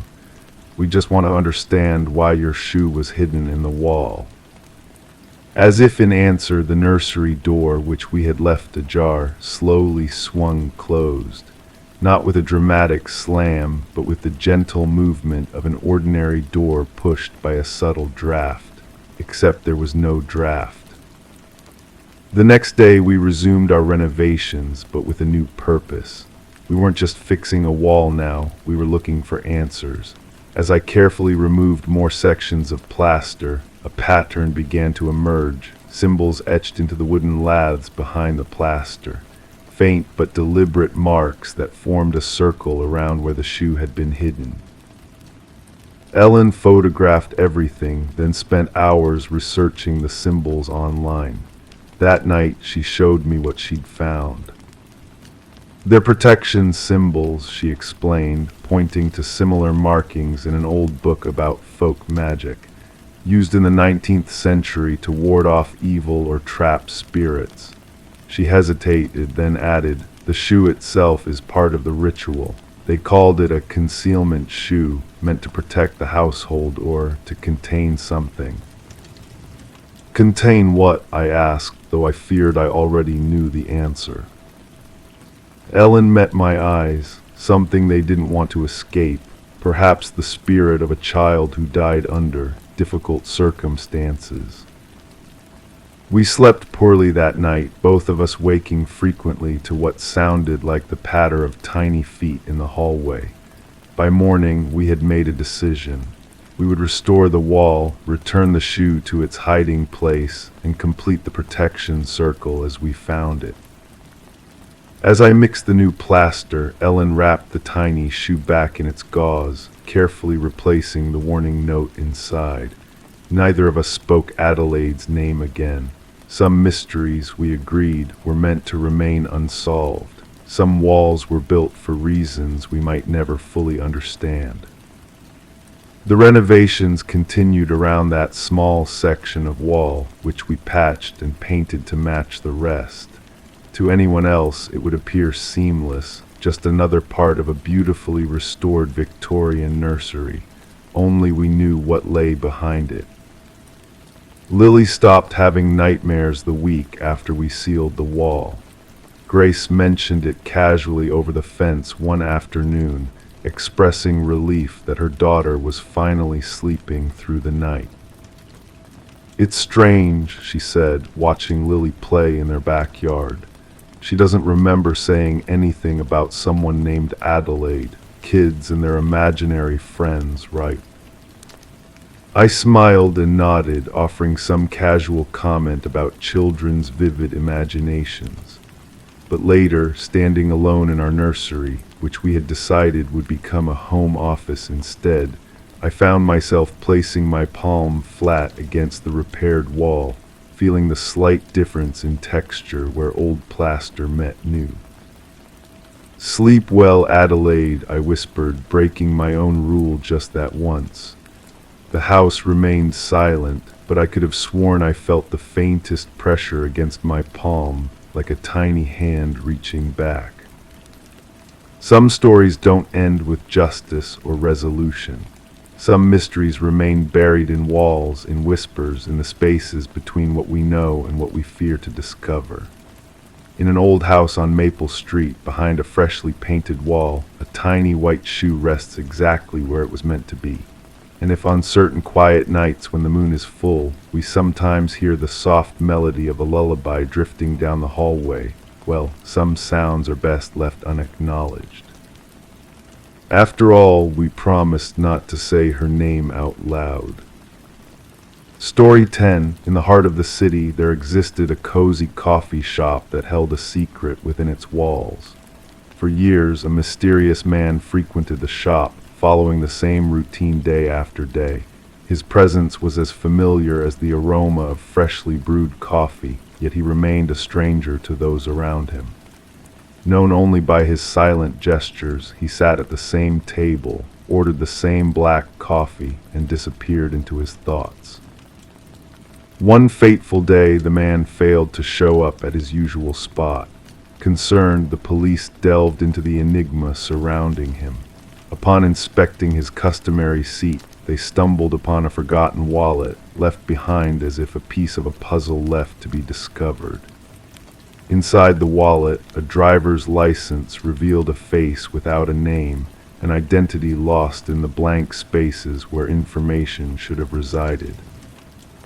Detective Sarah Mercer took on the perplexing case, her curiosity piqued by the eerie circumstances. As she scrutinized the security footage, a chilling realization dawned upon her. The man, now dubbed John Doe in the investigative files, had entered the coffee shop, taken his usual place, but had never departed. He had simply vanished into thin air, leaving behind a trail of bewilderment. Replaying the surveillance footage, Mercer observed John's every move with a keen eye. His actions seemed ordinary, his appearance unassuming. Yet the inexplicable disappearance painted a portrait of intrigue that captivated her investigative mind.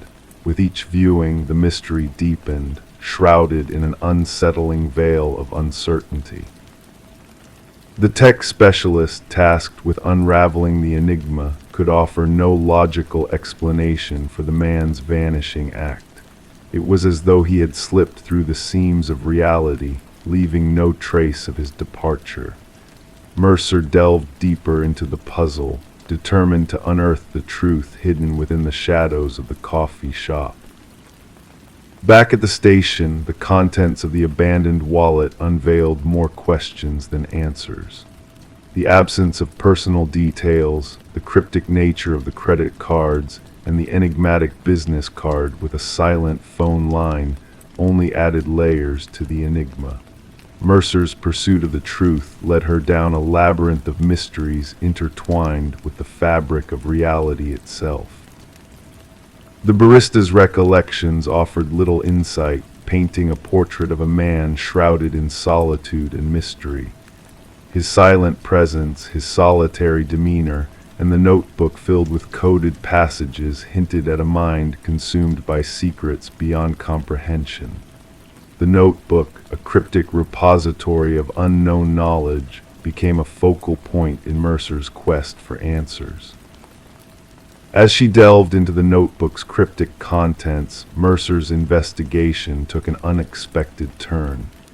The architectural sketches, the indecipherable codes, and the inexplicable drawings hinted at a reality beyond the tangible.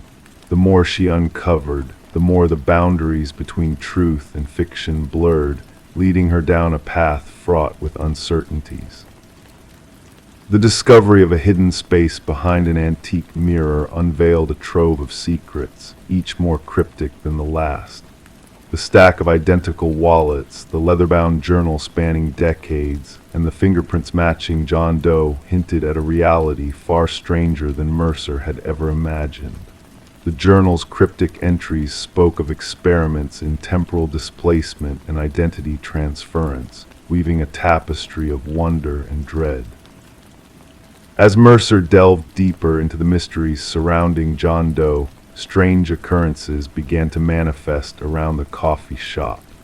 The distortions in reality, the sightings of phantom reflections, and the whispers of a man long gone painted a portrait of a world teetering on the edge of the unknown. Mercer's pursuit of the truth led her to the doorstep of a former physicist with a tale that defied reason.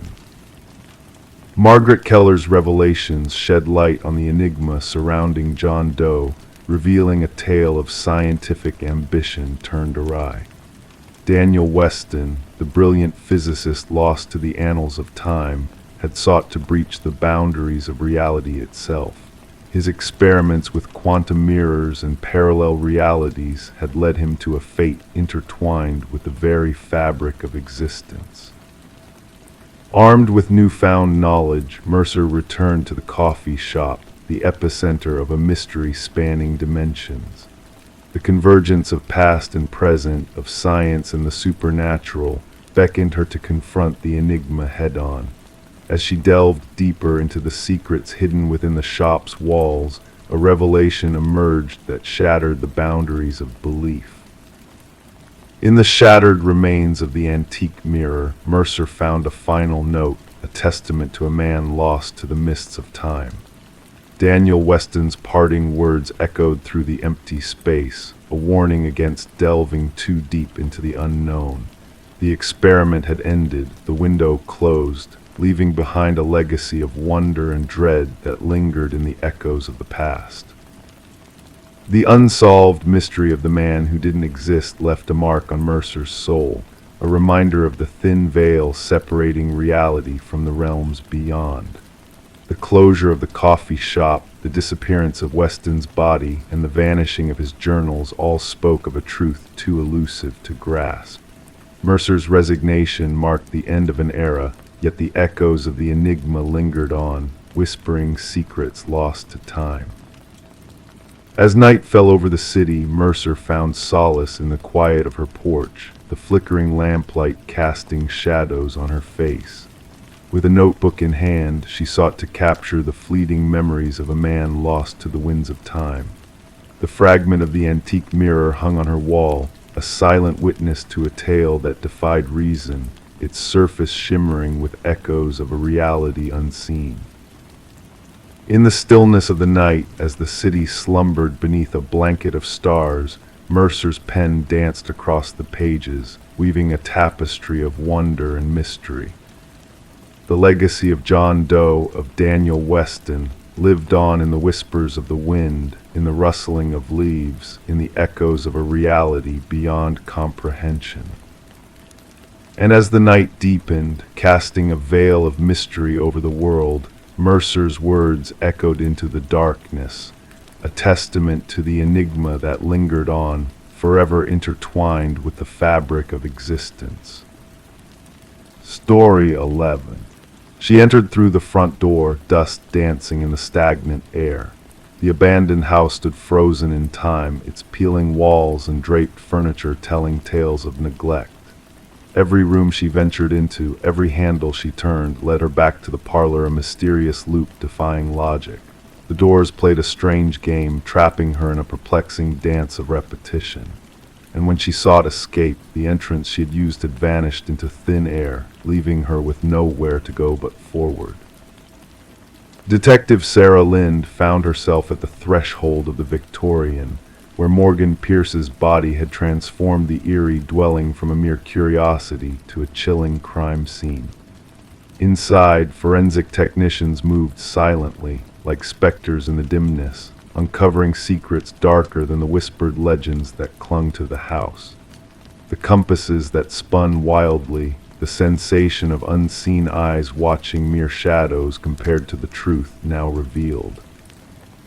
The victim appears to have been deceased for about 3 days, the medical examiner murmured, his words barely audible in the heavy atmosphere.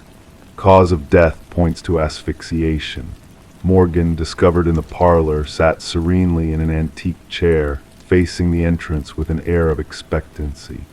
No signs of struggle, no marks of violence, just a haunting stillness that sent shivers down the spines of seasoned investigators. "Who found her?" Lind inquired, her gaze scanning the room as if seeking answers among the shadows. "A real estate agent showing the property," her partner replied. "They stumbled upon her, mistaking her for a trespasser until they drew closer."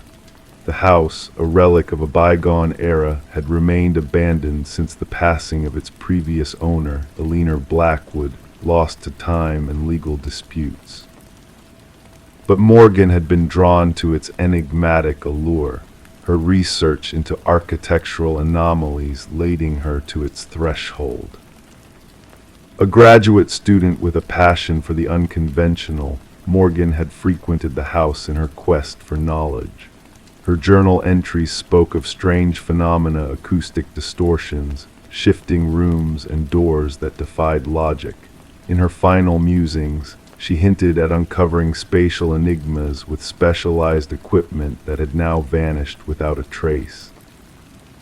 The autopsy unveiled a puzzling detail, a rare alkaloid in Morgan's system, hinting at a connection to shamanic practices.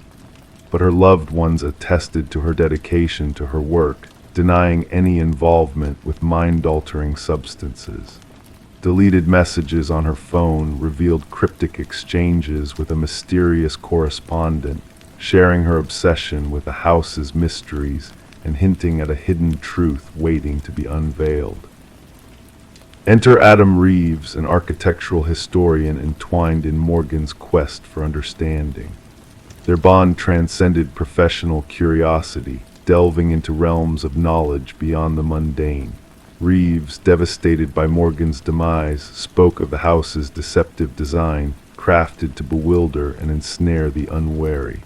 But his alibi placed him far from the scene of her passing, raising more questions than answers. A revelation from Eleanor Blackwood's grandson unearthed a chilling family secret, a legacy of deaths within the house, termed the claiming by those who knew its dark history. The pattern of peaceful demises in the parlor echoed through generations, hinting at a malevolent force lurking within the walls. Further investigation uncovered a hidden chamber behind the fireplace, housing artifacts of ancient origin tied to liminal spaces and otherworldly thresholds. As the puzzle pieces fell into place, new mysteries arose. Traces of an unknown presence at Morgan's death, fingerprints not matching any known individuals, and the sudden demise of Adam Reeves mirrored her fate. His final message, a cryptic testament to the house's grip on perception, hinted at truths beyond comprehension, truths that blurred the lines between reality and illusion. The case, shrouded in enigma, remained unresolved, the condemned Victorian standing as a silent sentinel to the mysteries within. Whispers of spectral lights and vanishing visitors lingered among the locals, tales of a house that claimed those who delved too deep. Some believed in a curse, others in ancient powers awakened by the curious minds of Morgan and Reeves. The truth, like a hidden door in a maze of illusions, remained tantalizingly out of reach. The house, a labyrinth of secrets and shadows, held its mysteries close, daring those who dared to unlock its ancient riddles to confront the boundaries of perception and reality. And as the night wrapped its cloak of silence around the haunted Victorian, the echoes of the past whispered tales of those lost to the house where all doors led back to the beginning. Story 12. The apartment lay dormant for months, its stillness undisturbed by human presence. When the new tenants arrived, their expectations were low, perhaps a layer of dust, a few abandoned remnants of the past. However, one door stood stubbornly closed, resisting their efforts to open it. It was a closet, its secrets locked away on the other side. With a final push, the door creaked open, revealing a chilling sight that sent shivers down their spines. The walls bore deep, jagged scratches, etched into the wood with a haunting desperation. And nestled in the corner, an ancient flip phone, its screen illuminated by a single unread message. Detective Morgan Shaw, a seasoned investigator, had encountered her fair share of disturbing scenes. Yet the eerie atmosphere of this closet made her senses tingle with unease. It wasn't the presence of blood or violence that unsettled her, but the silent screams embedded in those scratch marks, a silent cry for help, a struggle against confinement. "Call in forensics immediately," she instructed her partner, Officer Reed, who diligently documented the haunting marks. "And gather all records of the previous tenants." The cryptic message on the phone simply stated, "I know what you did." The landlord, fidgety and anxious, recounted how the previous tenant, a quiet young woman named Emma Caldwell, had left abruptly, leaving behind unpaid rent. "She kept to herself, caused no trouble," he muttered, eyes skirting away from the closet.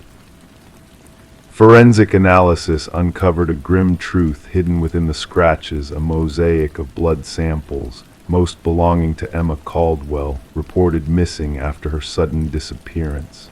Yet there were two other DNA traces. One remained a mystery, unidentifiable in the system. The other matched a man supposedly deceased for 2 years, Derek Mercer, a convicted criminal. The puzzle deepened as Shaw delved into Emma's life through the remnants of her abandoned apartment. A stack of mail, a forgotten coffee mug, a neatly made bed all whispered of a life abruptly halted. Phone records hinted at a mysterious caller, and Emma's sister mentioned a secretive boyfriend, described only as intense and private. Surveillance footage captured a shadowy figure, concealed in a baseball cap, entering Emma's building after her. The pieces of the puzzle began to align when fingerprints found inside the closet were traced back to Derek Mercer.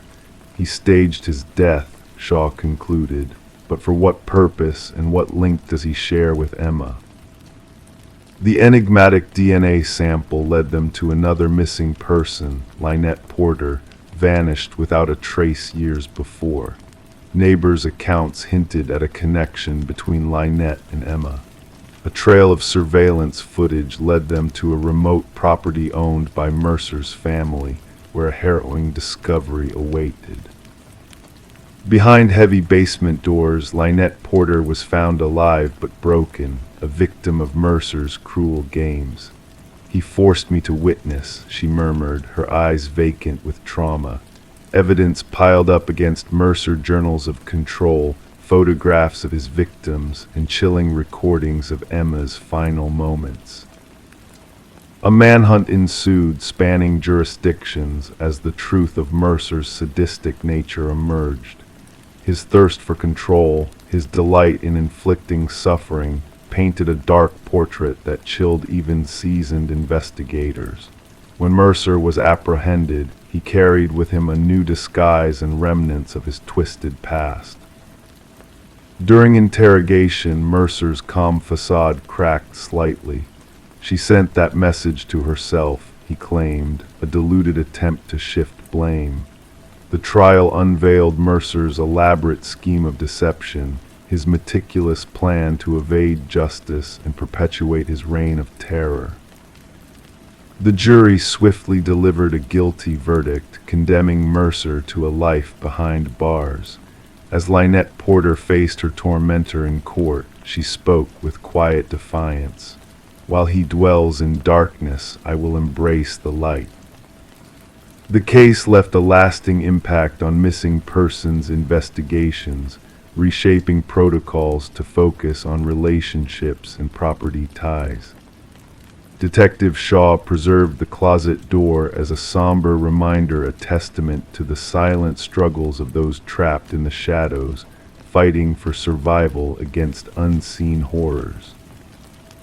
Story 13. In the stillness of the night, the wooden plank yielded beneath her foot, a subtle shift that whispered a secret. Intrigued, she knelt down, her fingertips tracing the edges, sensing the hidden void beneath. The floor, once seemingly solid, now hinted at mysteries concealed. With gentle determination, she pried up the boards, unveiling a dark, narrow expanse beneath the foundation of her new abode. At first, only dust and cobwebs met her gaze, but as her vision adjusted to the dimness, shapes emerged from the shadows. A mattress, a chair, and nestled in the corner, a worn notebook adorned with pages inscribed with a name, her name repeated endlessly. Detective Morgan Reed stood quietly behind Sarah Coleman, observing the turmoil reflected in her eyes as they delved into the enigmatic depths below. It wasn't just the discovery of a hidden chamber that unsettled Sarah. It was the violation of her sanctuary, the encroachment of something sinister into the haven she had sought. "Don't disturb anything further," Detective Reed's voice, steady yet resolute, broke the silence. Clicking on her flashlight, she cast light into the concealed space, illuminating walls adorned with surveillance photographs of Sarah captured in mundane moments of her daily life.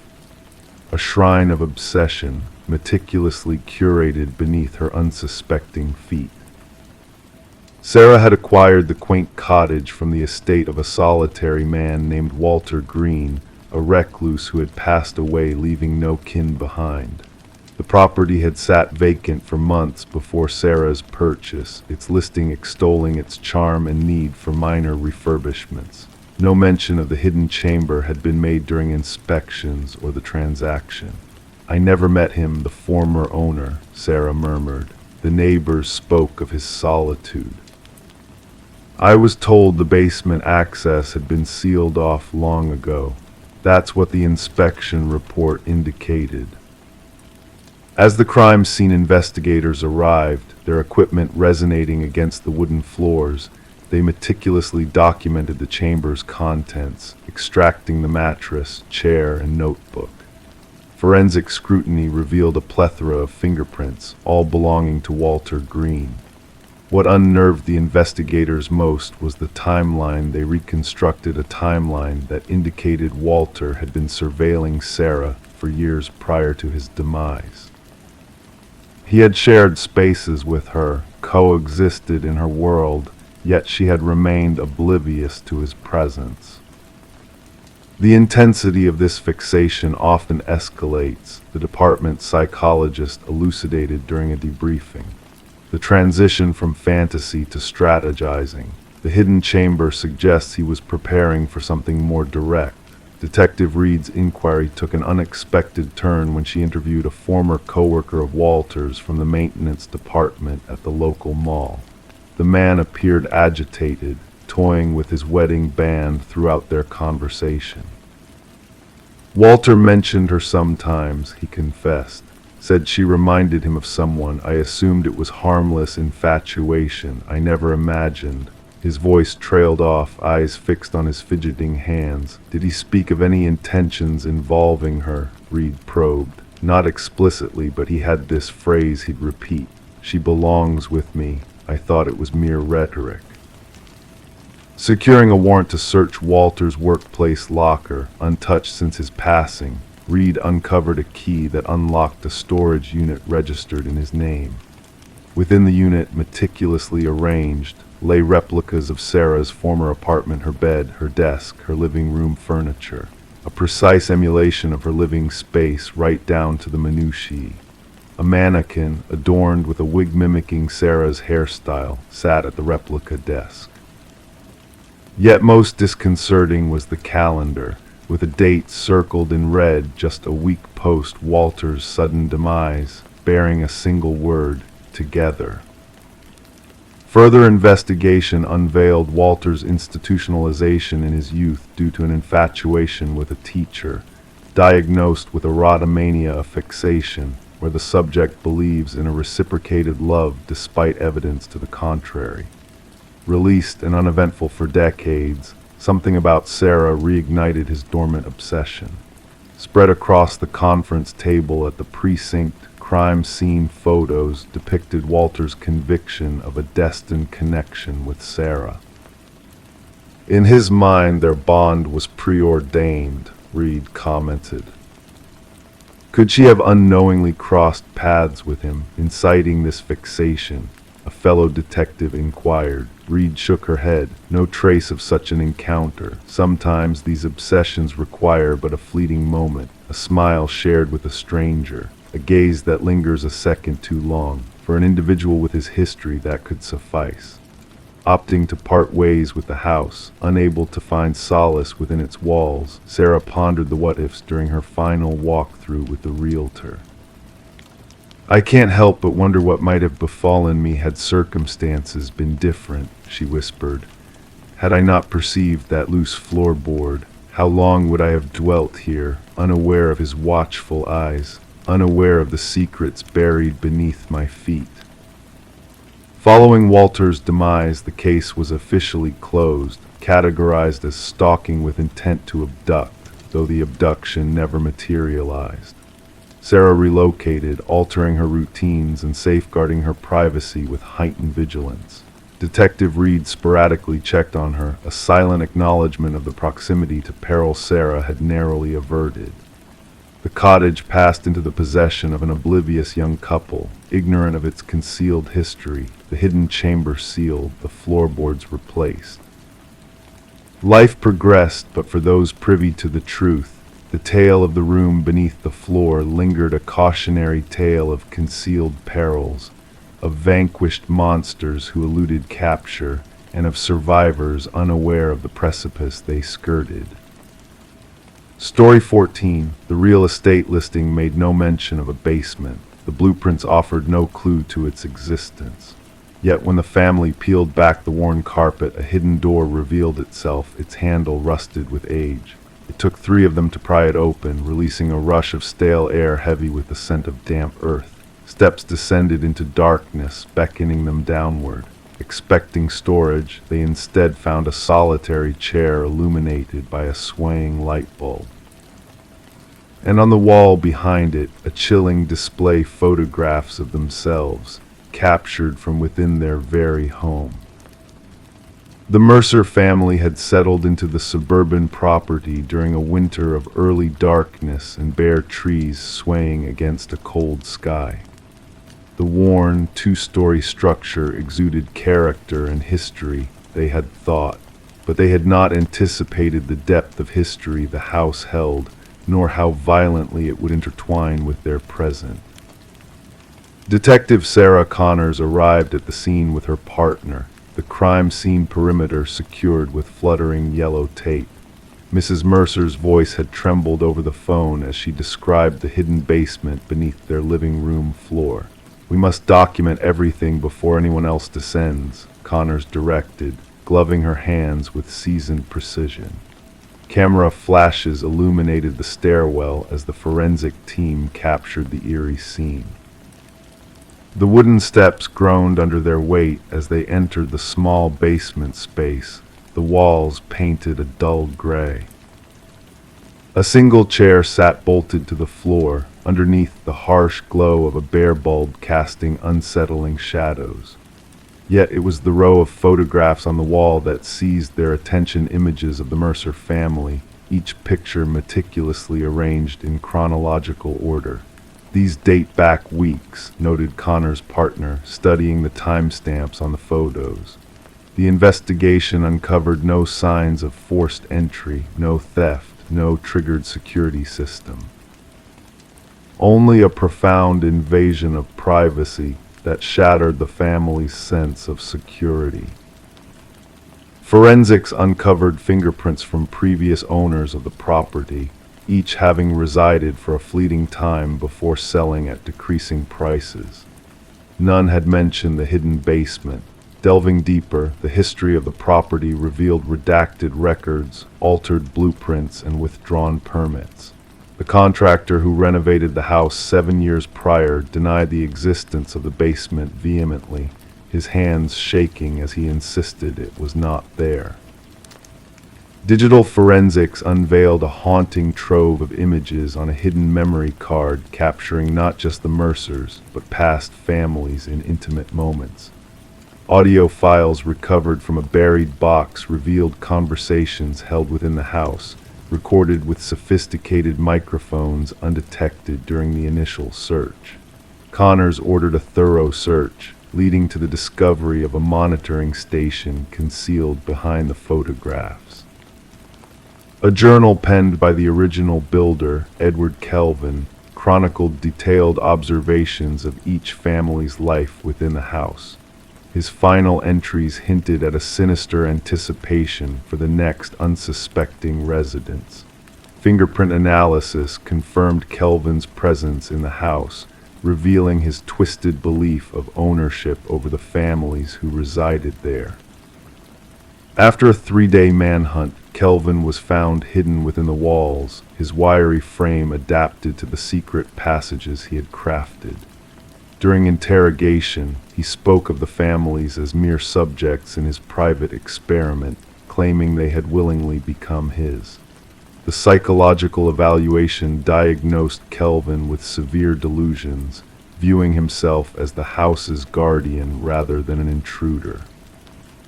The Mercer family never returned, leaving behind their possessions as others had before them.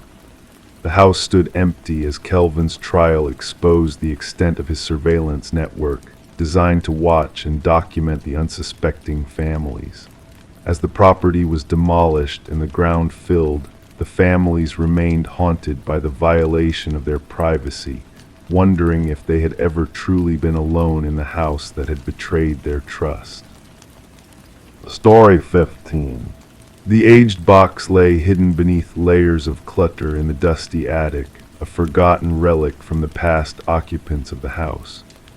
Among its contents were faded Polaroids capturing moments of joy and celebration, typical scenes of birthdays and family gatherings, harmless snapshots, or so it seemed, until she stumbled upon the final photo. In that last image, taken in her very own living room, the familiar furniture and decor were present, but the family captured within was unknown to her. And there, lurking in the dim background, a figure stood in the hallway watching. A shiver ran down Rebecca's spine as she examined the eerie photograph, her fingers trembling slightly, causing the edges of the Polaroid to quiver. The family in the picture, a woman with honey blonde locks, a bespectacled man, and 2 children, smiled obliviously at the camera, unaware of the shadowy presence behind them. Frozen in a moment of happiness, they were blissfully unaware of the danger that lurked just beyond their sight. Descending the creaky wooden stairs, Rebecca felt the weight of the house closing in on her, the once spacious rooms now feeling suffocatingly empty. Placing the unsettling photo on the kitchen counter, she scrutinized it under the harsh fluorescent light.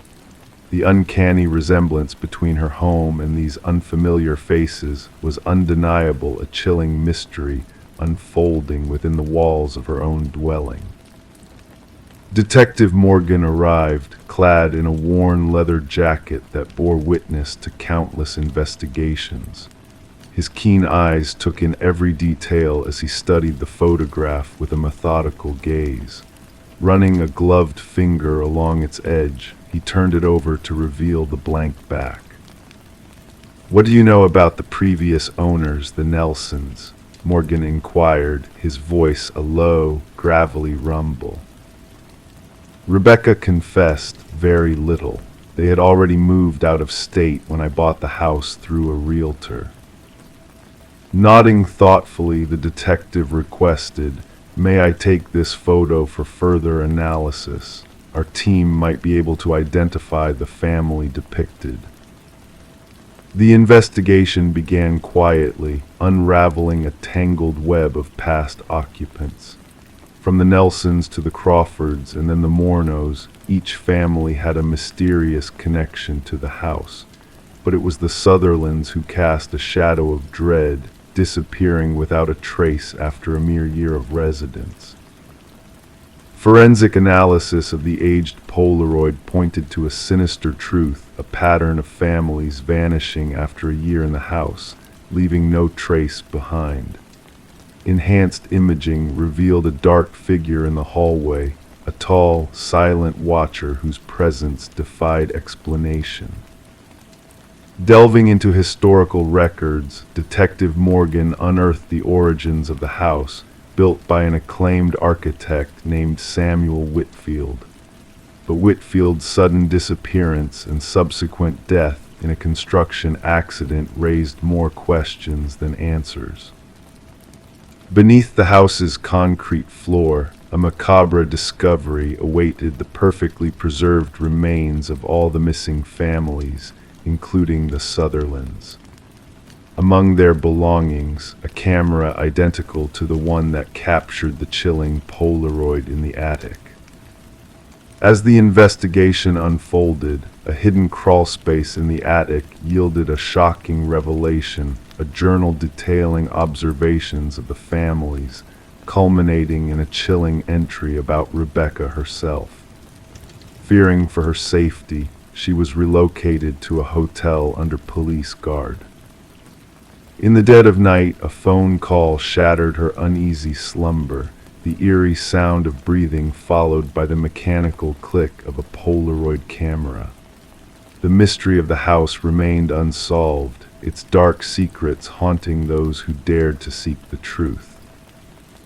To this day, the abandoned house stands silent, its enigmatic past shrouded in darkness.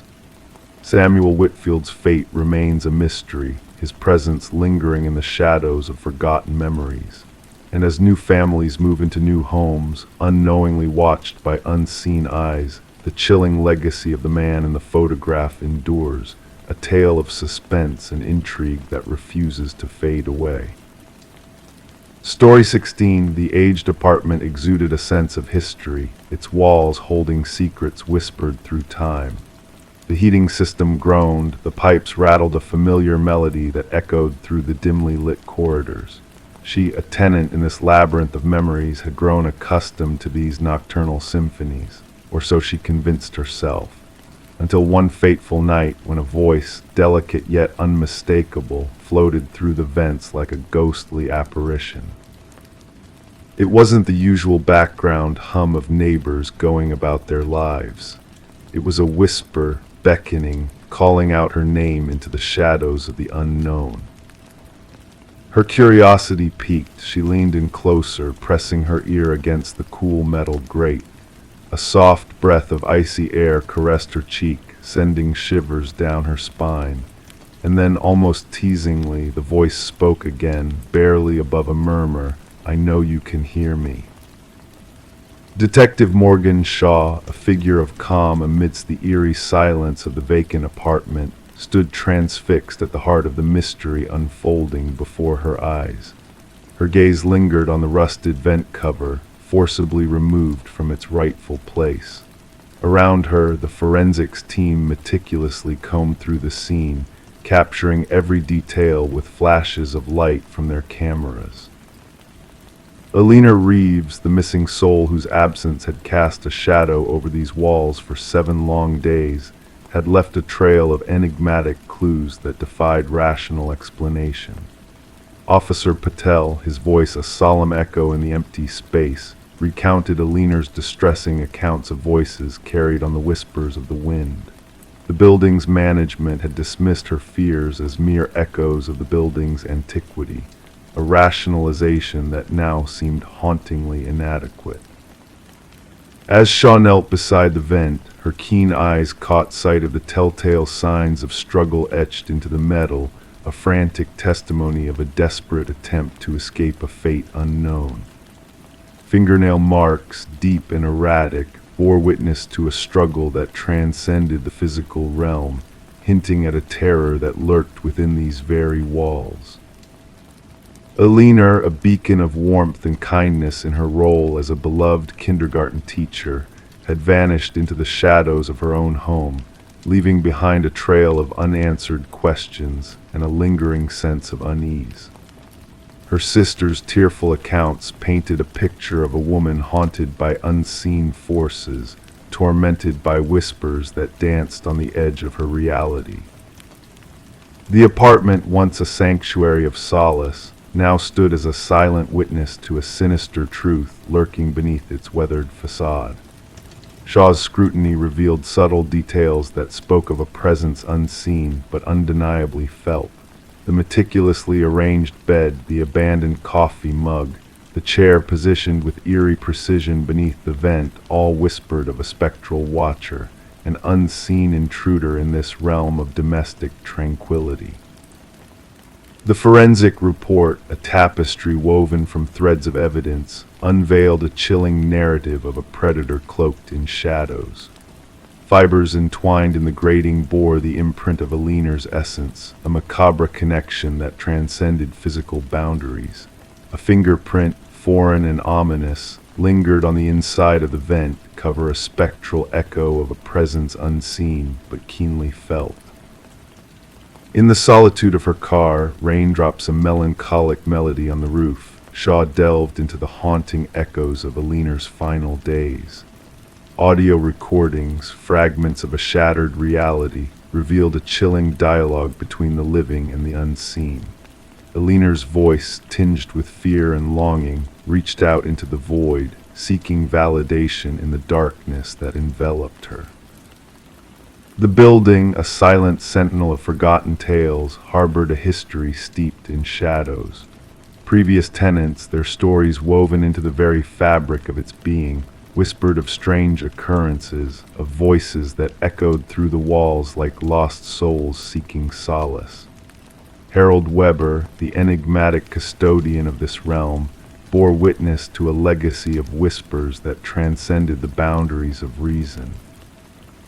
As Shaw delved deeper into the labyrinthine mysteries of the building, a hidden passage revealed itself, a conduit between realms, a gateway to the shadows that danced in the periphery of perception.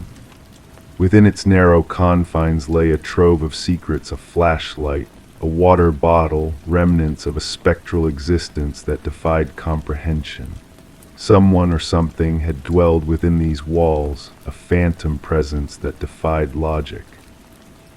Weber, the enigma at the heart of the mystery, exuded a veneer of calm amidst the storm of uncertainty.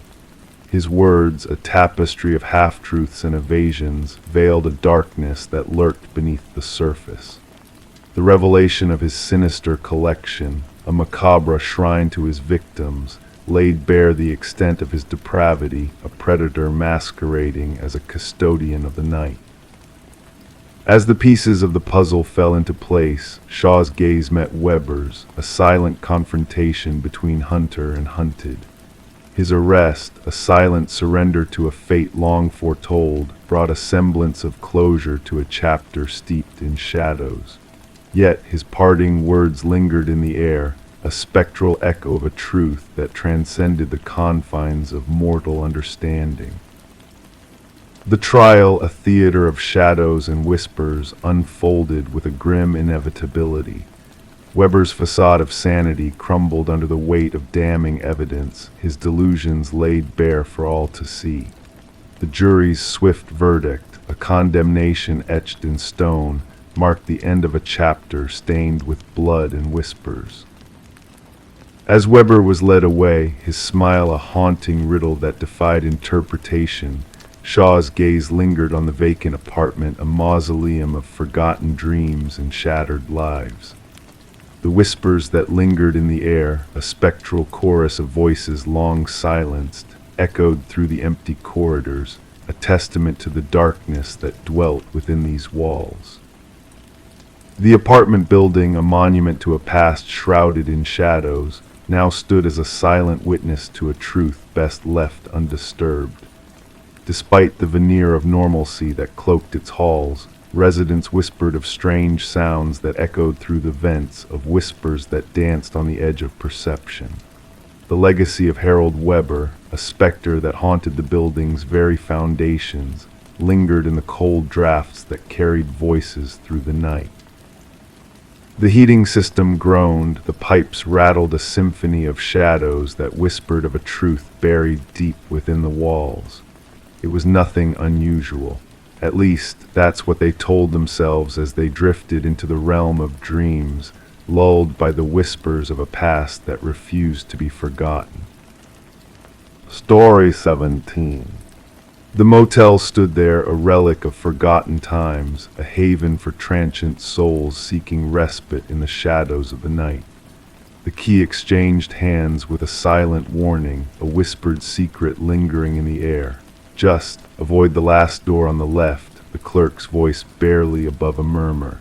Intrigue danced in her mind, beckoning her towards the forbidden threshold. Under the muted glow of flickering lights, she found herself outside that ominous door. The handle greeted her touch with a chilling embrace, sending shivers down her spine. To the casual observer, it seemed just like any other door in the corridor until she pressed her ear against it. A faint breath, a whisper from the other side, a presence unseen but felt. Detective Morgan Reed awoke from her slumber, stepping into the realm of the crime scene veiled in shadows and secrets. The smell of iron lingered in the air, a grim reminder of the violence that had stained the room. Amidst the eerie stillness, a young woman lay lifeless, her form a stark contrast to the untouched surroundings. Reed knelt beside the fallen figure, her gaze meeting vacant eyes that held the echo of a silent scream. The forensic technician's voice cut through the silence, detailing the familiar pattern that echoed in the darkness. 3 souls lost, each a tragic echo of the other. As the pieces of the puzzle fell into place, Reed delved deeper into the mystery that shrouded the victim's final moments.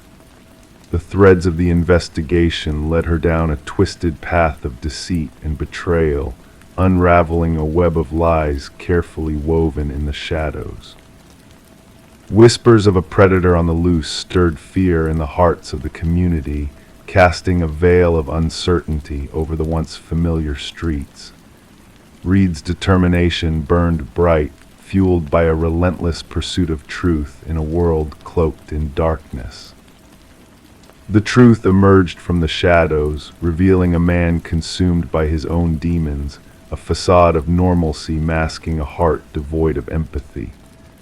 Charles Emerson, a figure of authority, stood at the center of the storm, his carefully constructed life unraveling at the seams.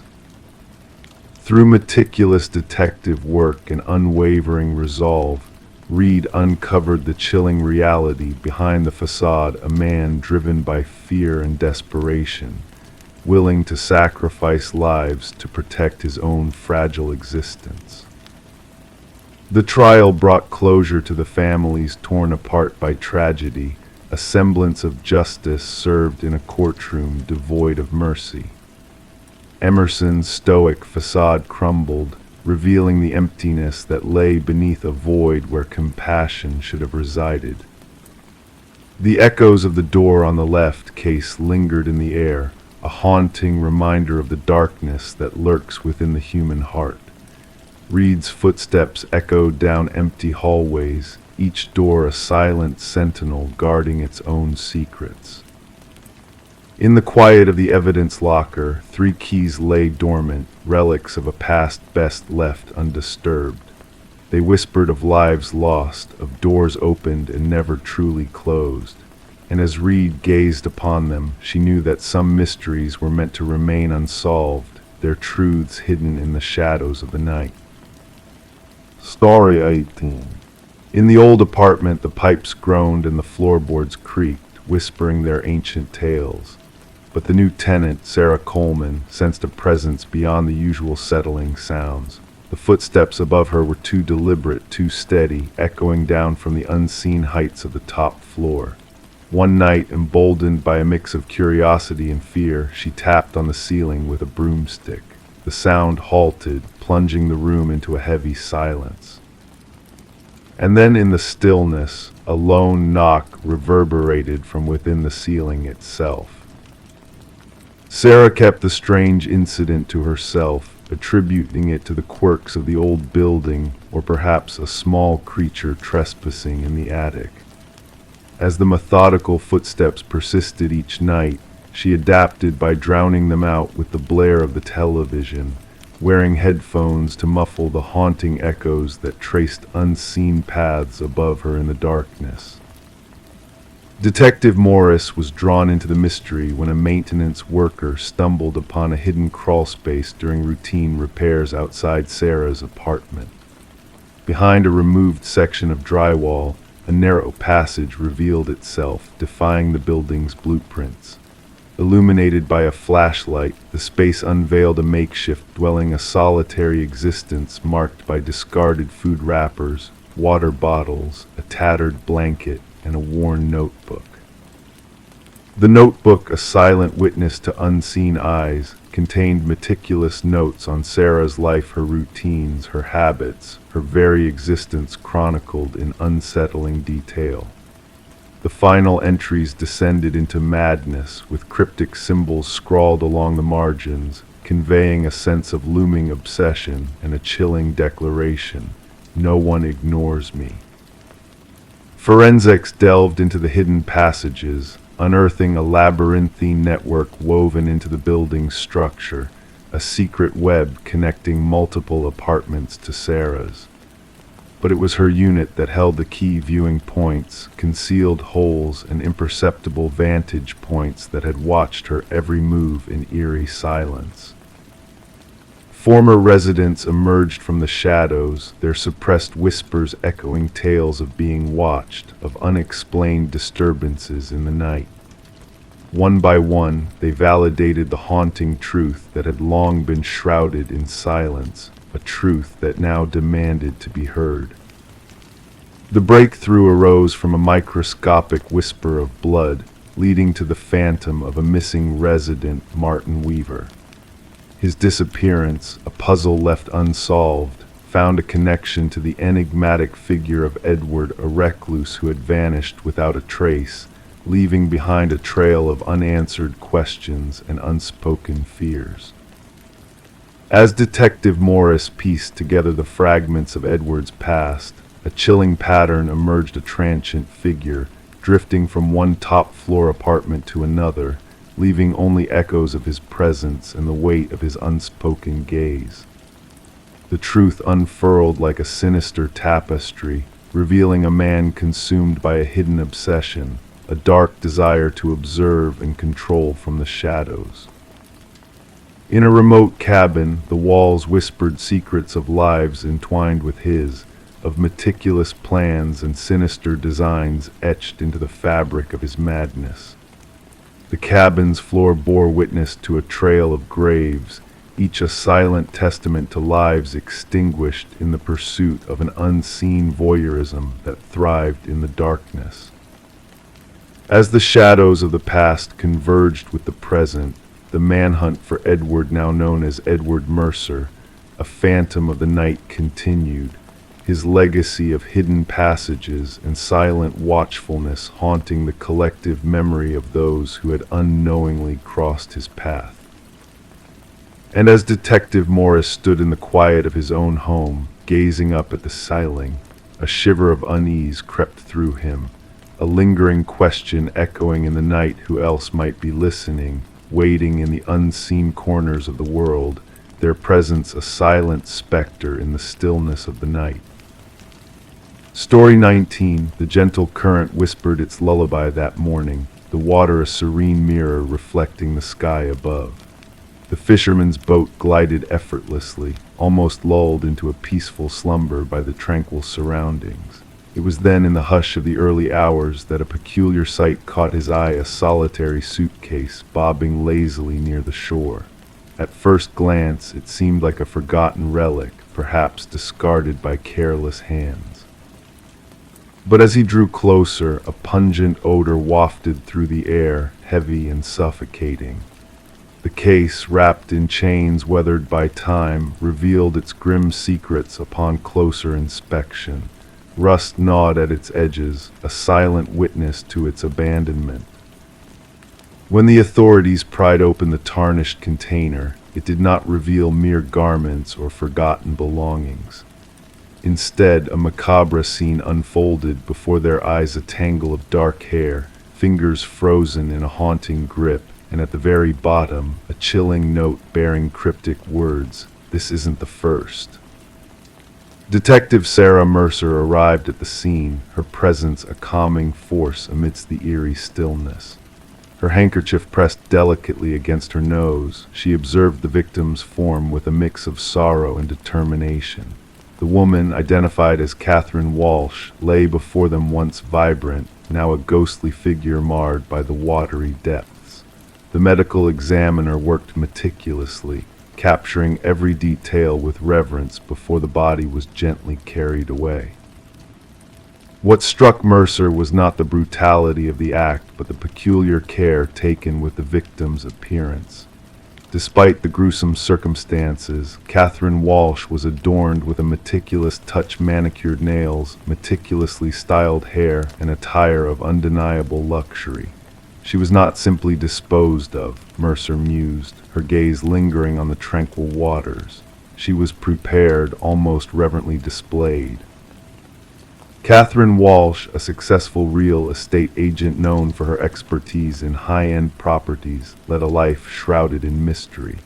Divorced, childless, she dwelled in solitude within an upscale neighborhood, her ambitions driving her to great heights.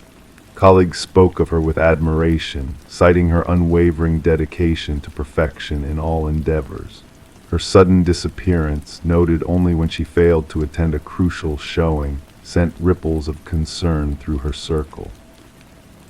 As the investigation unfolded, Walsh's meticulously curated life revealed subtle cracks beneath the surface. Her home, a sanctuary of order and precision, held secrets within its pristine walls. Each room exuded an air of calculated perfection, every item meticulously placed. Yet a single drawer slightly ajar in her office unveiled a hidden truth, a leather-bound journal, its final entry haunting in its simplicity. "He's watching again. Same car, different plates." Through the digital realm, Mercer unearthed a trail of cryptic messages in Walsh's inbox, a haunting repetition of the phrase, "I see your perfection," each communication timed with eerie precision. The pieces of the puzzle began to align, a meticulous killer, a fixation on perfection, a ritualistic display of his victims. A breakthrough emerged from an unexpected source, a pawnshop owner's recognition of Walsh's distinctive emerald necklace, now missing from her possessions. The trail led to Michael Linden, an unassuming maintenance worker whose nondescript facade hid a chilling obsession. Surveillance footage painted a sinister picture of Linden's calculated movements, his presence in Walsh's life an ominous shadow. In Linden's modest abode, a chilling tableau awaited investigators, walls adorned with stolen moments captured in secret.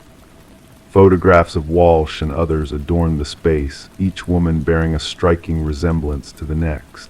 Some images defaced with crimson ink, marking them as targets of his twisted fixation. Behind a concealed panel, a shrine of possessions lay in solemn tribute, a lock of hair, a stained tissue, keys to lives he had invaded. As Linden sat in the interrogation room, his demeanor a mask of indifference, the truth unfurled in chilling clarity. His victims, in his eyes, were marred by imperfections veiled beneath their facade of flawless beauty. Catherine Walsh, like those before her, bore the brunt of his misguided corrections, a final attempt to rectify what he perceived as flaws in their perfection. The trial cast a somber shadow over the courtroom, the families of the victims silent witnesses to the unfolding tragedy. Linden's sentence, a lifetime behind bars without reprieve, marked the end of a harrowing chapter. For Detective Mercer, closure came with a heavy heart, haunted by unanswered questions lingering in the shadows. The river continued its tranquil journey downstream, its waters a silent witness to the passage of time. Yet in the precinct on Mercer's desk lay remnants of a chilling truth, a reminder that in the quiet corners of ordinary lives, darkness may lurk unseen. Behind closed doors, beneath the facade of normalcy, predators may lie in wait, their eyes keen for the slightest crack in the veneer of perfection. Story 20.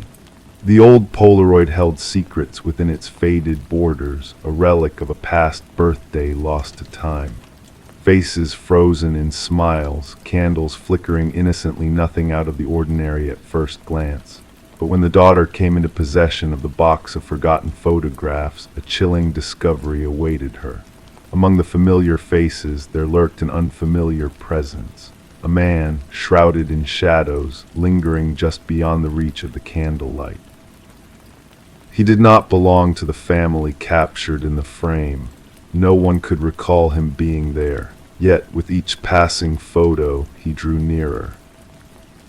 Sarah Winters stumbled upon the collection while clearing out her late mother's attic. A simple cardboard box labeled Memories, holding a trove of moments from her childhood. What should have been a comforting journey down memory lane quickly transformed into a descent into darkness. The first image barely revealed his silhouette, a mere outline at the periphery of her 7th birthday celebration. By the next photo, he had crept inside, a silent observer. And in the following frames, he loomed closer, a menacing presence overshadowing the joyous occasions. Puzzled and unnerved, Sarah reached out to her father, her voice quivering as she described the mysterious figure haunting the photographs. His initial reaction was one of disbelief. "Who is this man in the background of these pictures?" she asked, her heart pounding in her chest. A pregnant pause followed, then a sharp inhale. "What man? There shouldn't be anyone but family," her father finally replied, his tone tinged with uncertainty. Seeking answers, Sarah captured digital images of the eerie Polaroids and shared them with her father.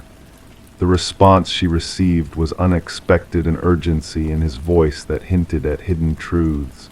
"That's impossible. We would have noticed a stranger," he uttered, his usual calm demeanor shaken. Detective Marcus Reed became entangled in the web of mystery as Sarah laid out the unsettling photographs on his desk.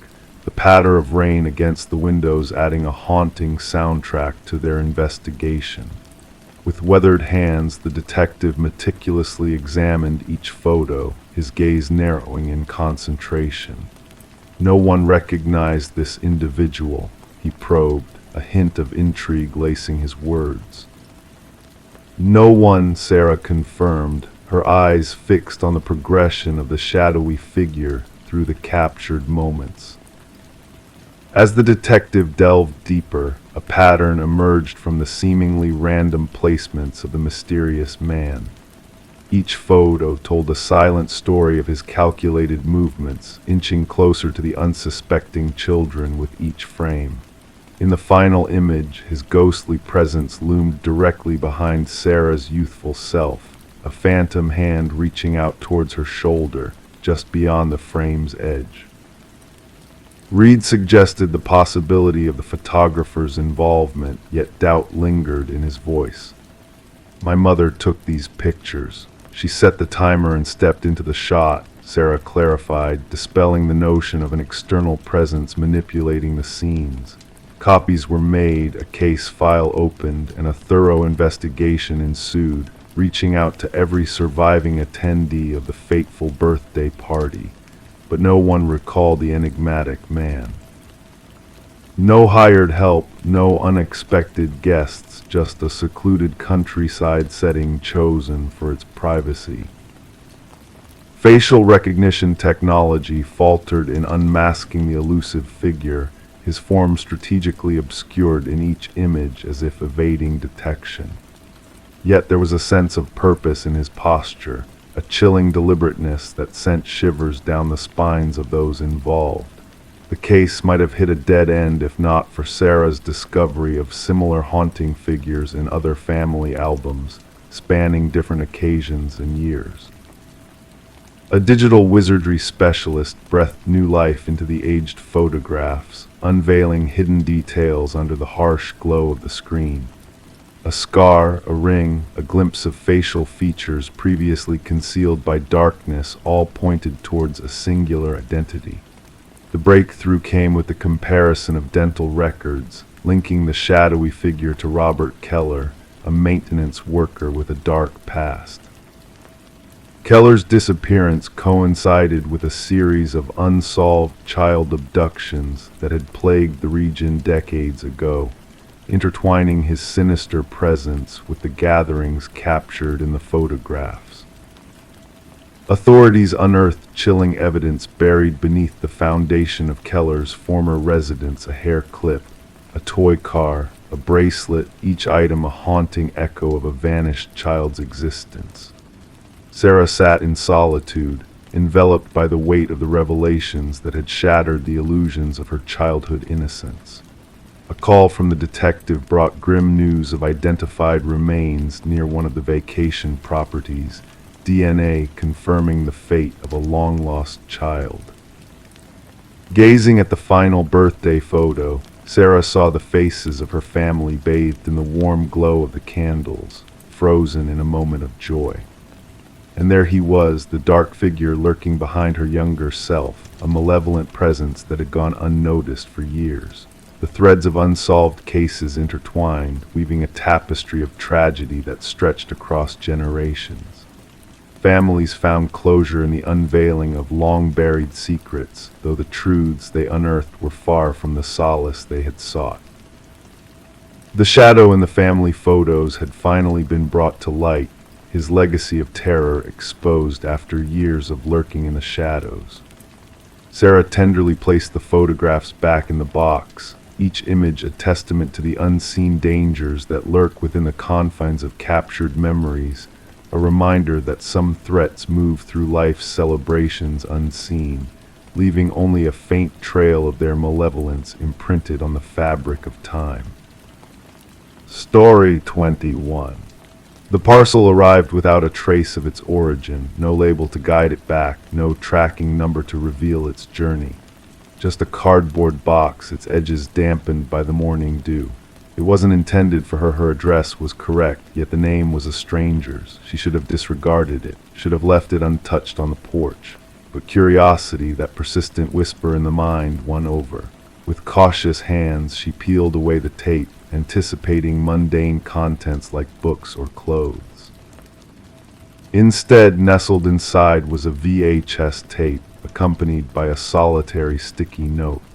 Watch alone. Sarah Miller held the mysterious black plastic in her hands, a weight that felt unsettling, heavier than mere plastic should be, as if carrying the burden of forbidden knowledge. Her fingertips grazed the worn edges of the tape, sensing the imperfections etched in the casing.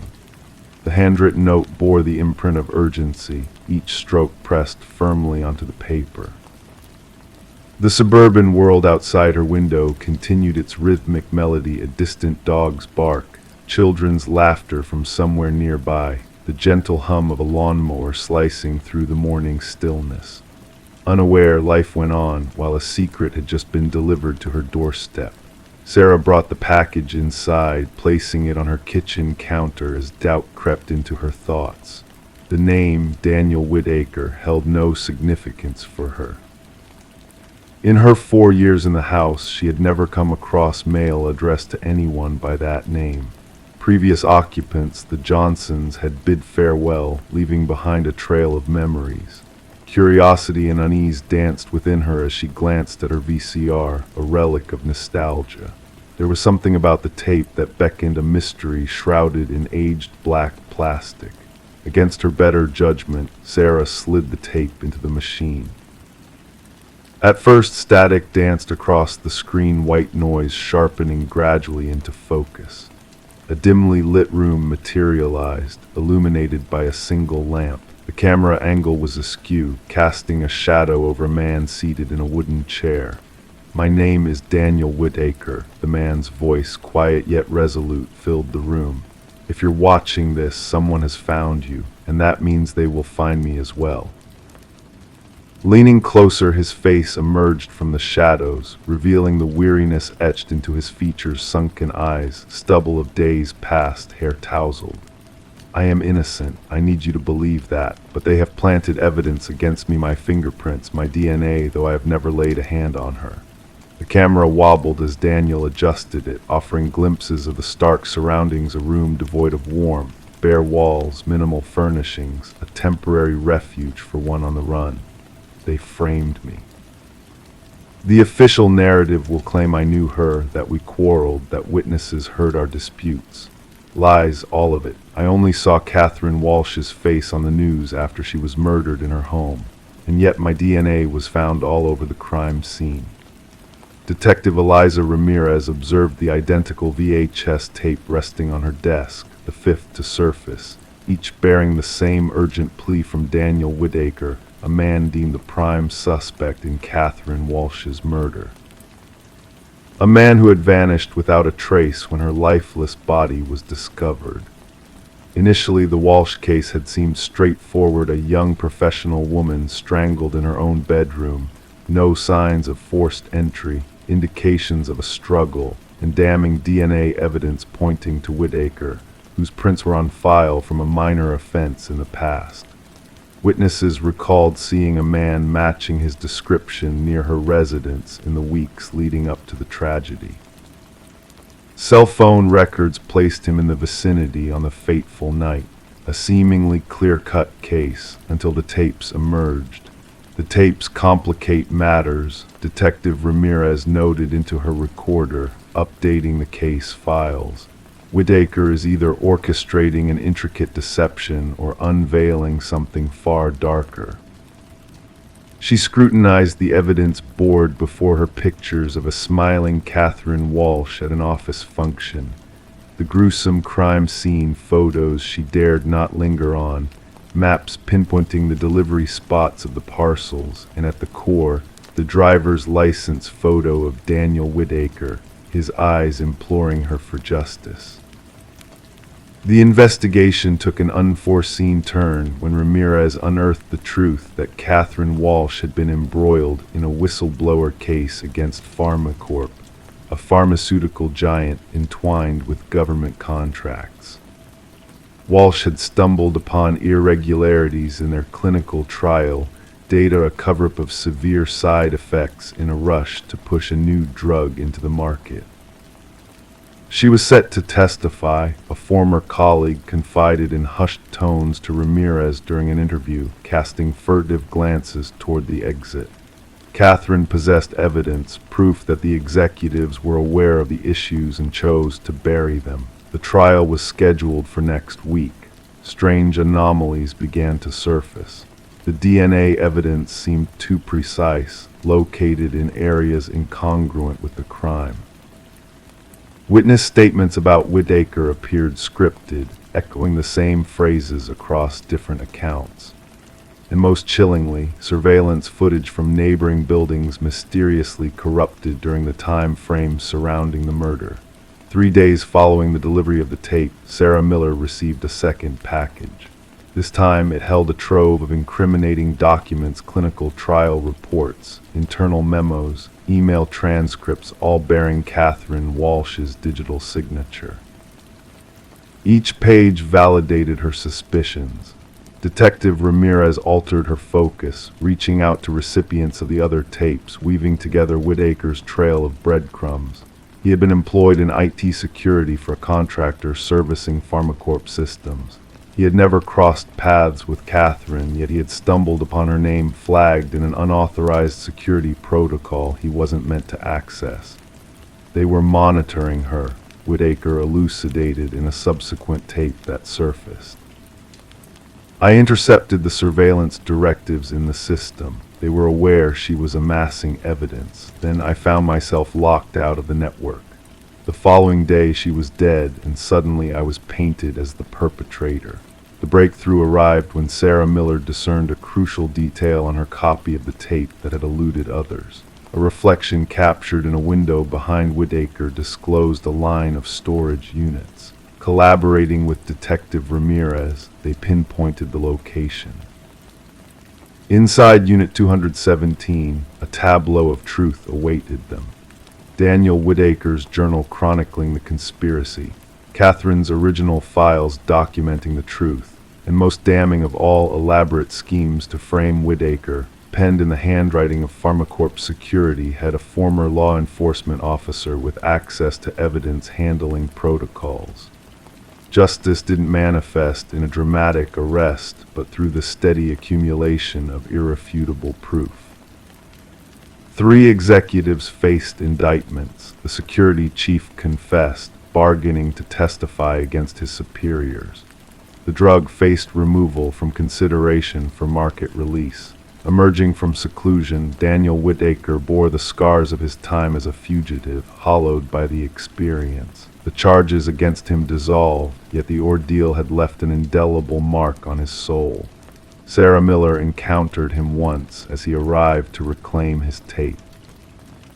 A brief exchange unfolded on her porch where his package had first landed. "Why me?" she inquired. "Why send it to my address?" He regarded her with weary eyes. "The algorithm selected you. I needed individuals unconnected to me or Catherine individuals off their radar, those who might retain faith in their own judgment when the media branded me guilty." The erstwhile suspect and the accidental witness stood in silence, contemplating the fragile boundary between justice and manufactured deceit. Finally, Sarah uttered, "The incorrect address turned out to be precisely the right one." The VHS tapes were logged as evidence, tangible reminders that truth sometimes arrives in enigmatic packages, bearing unfamiliar names, awaiting the inquisitive soul willing to unveil the secrets within. Story 22. The tale unfolds in the quiet corners of a fading costume shop, where shadows linger among the racks of forgotten attire. The air is thick with the scent of old fabric and memories as the shop prepares to close its doors for the final time, casting a veil of mystery over its remaining inventory. Among the relics of bygone eras, a woman with an unassuming presence reaches out to touch a mask resting on a dusty shelf. Its features, delicate yet unnervingly lifelike, seem to hold a secret, a story untold. The cashier's gaze lingers as she places the mask on the counter, a subtle hesitation in his eyes betraying a hidden knowledge. "That's not ours," he mutters under his breath, a whisper lost in the stillness of the shop. Perplexed, the woman inspects the mask, searching for a clue, a tag, a mark of origin, but finds nothing to explain its presence. With a shrug and a sense of intrigue tugging at her curiosity, she decides to take it home, unaware of the silent power she has invited into her life. As night descends like a velvet curtain, a soft sound stirs the darkness, a whisper of fabric shifting through the stillness. The woman named Catherine Reed awakens to a presence in the room, a subtle shift in the air that draws her gaze to the nightstand.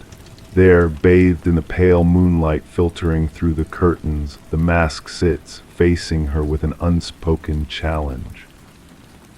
Days pass like shadows drifting across a forgotten landscape until a neighbor, drawn by a sense of unease, discovers Catherine's home bathed in morning light, a stark contrast to the darkness that now envelops her.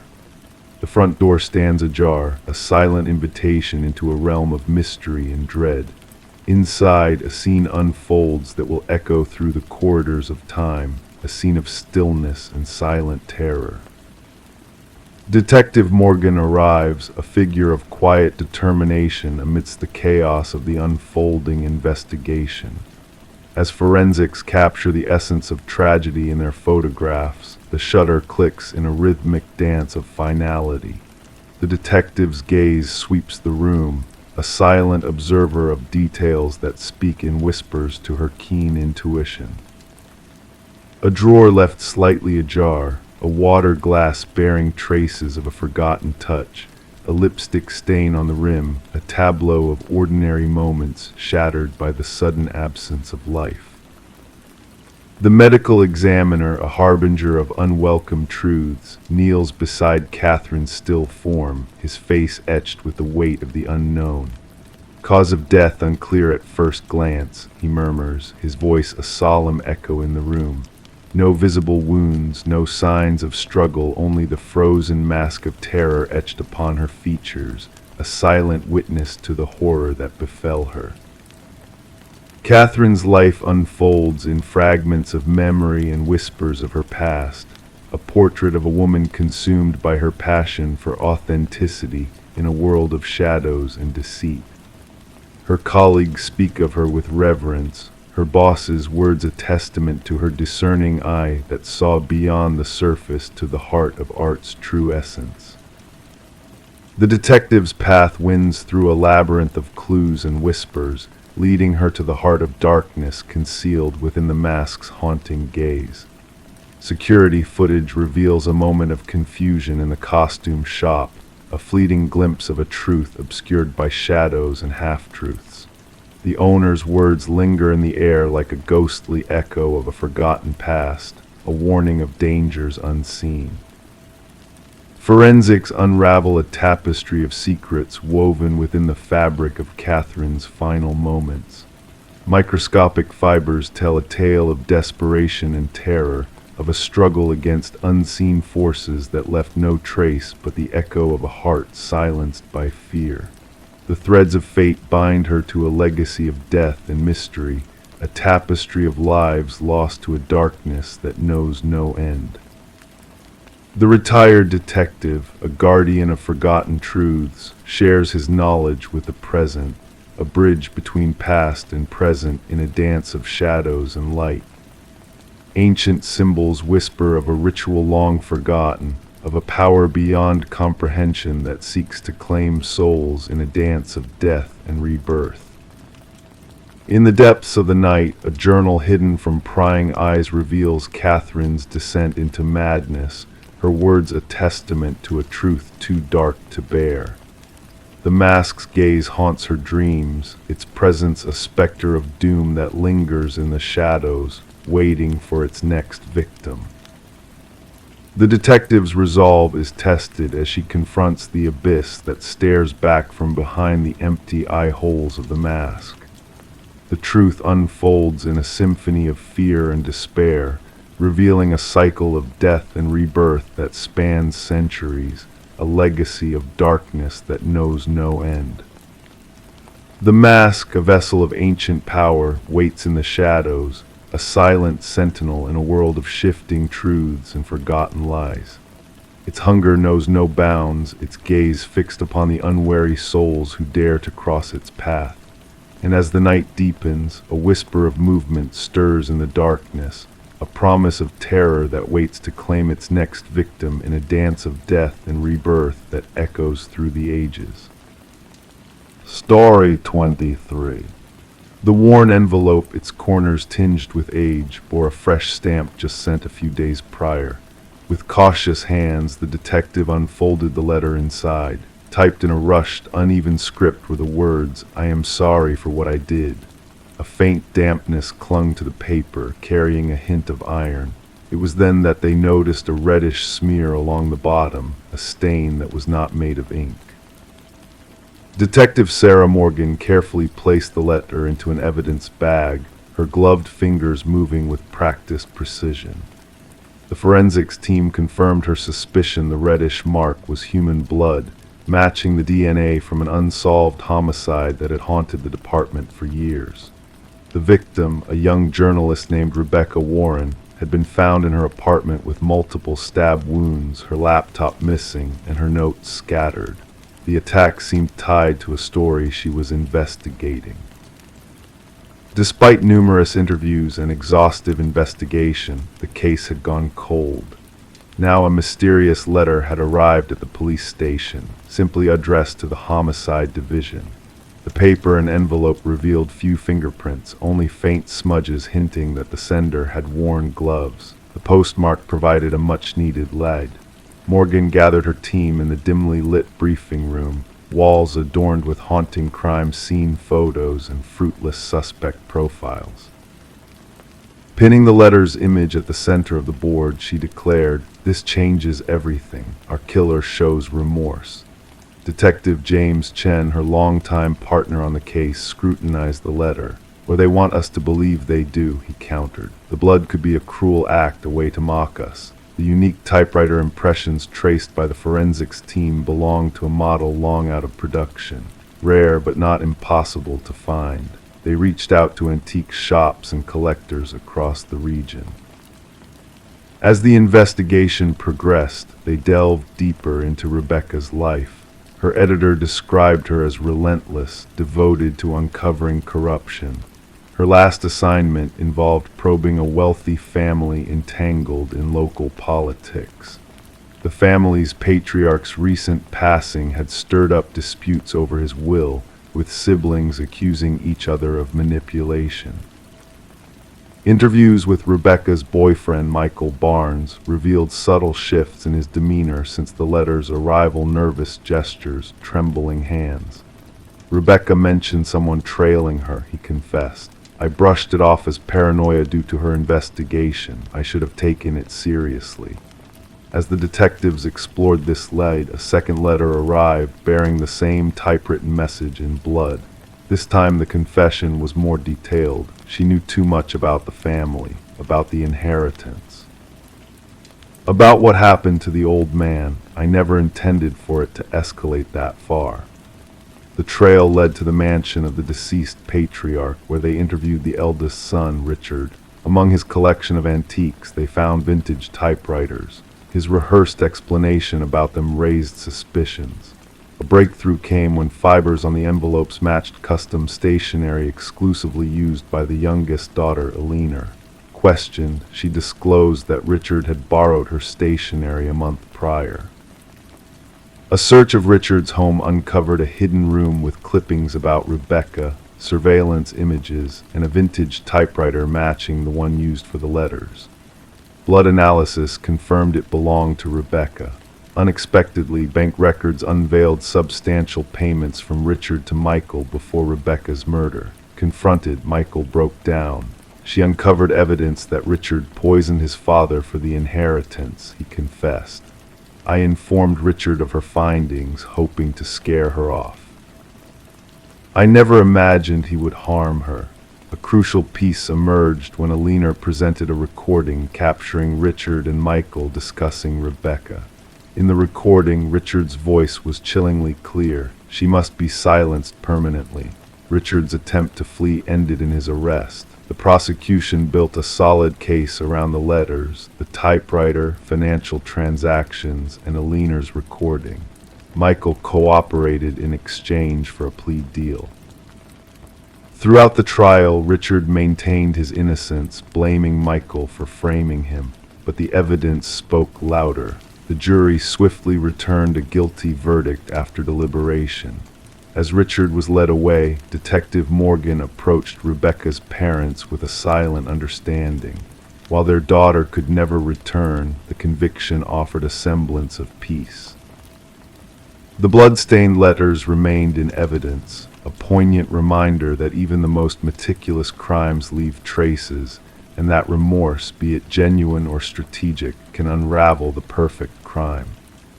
The case of Rebecca Warren became a pivotal study in detective training, illustrating that breakthroughs may arise not from advanced forensics, but from humble relics like an old typewriter and the burden of guilt weighing on a killer's soul. Story 24, The Enigmatic Doppelganger. She gazed into the mirror, clearing the mist that veiled her reflection. Everything appeared normal at first glance: her face, her attire.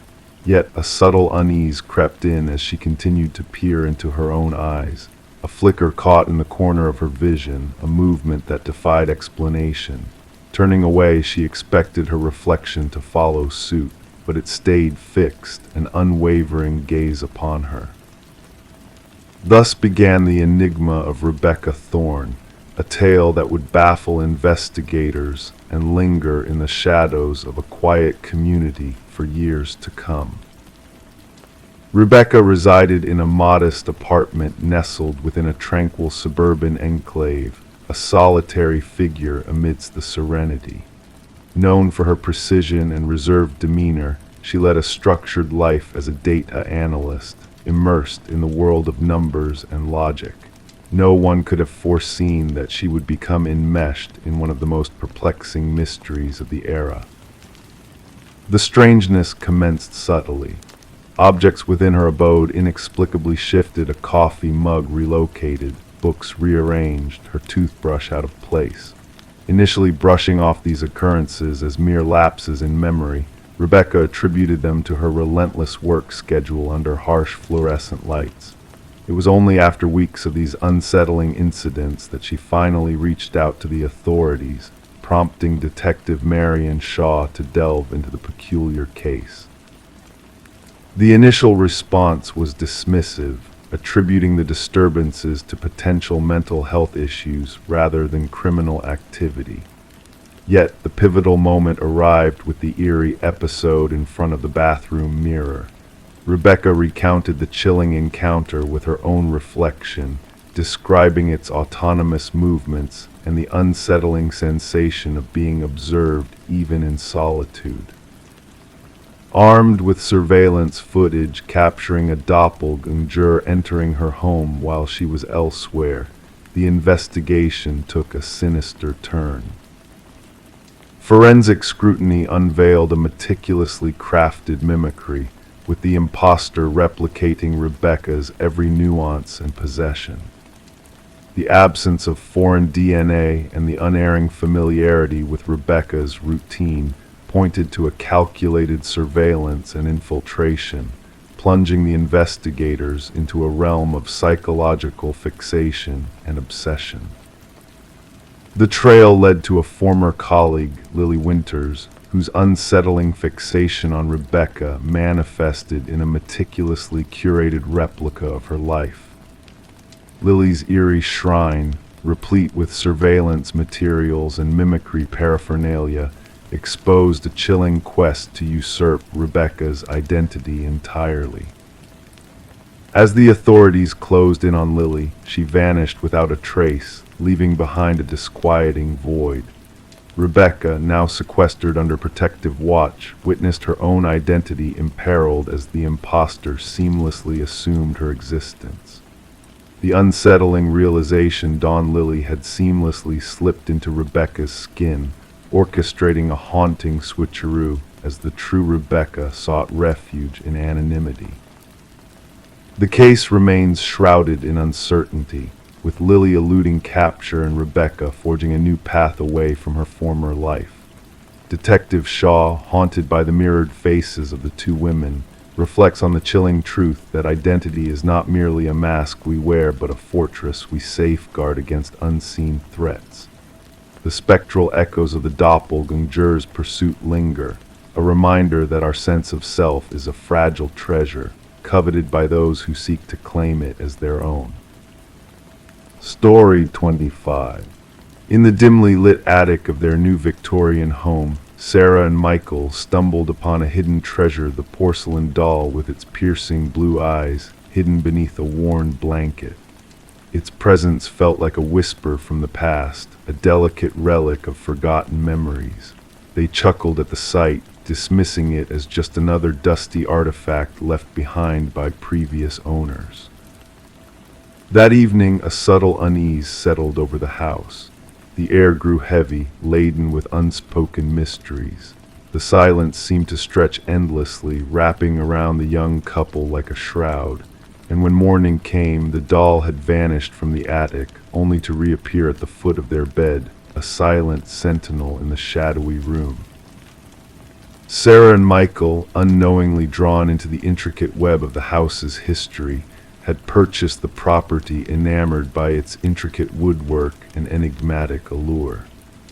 Little did they know, their lives would soon intertwine with the enigmatic past that lingered within the walls.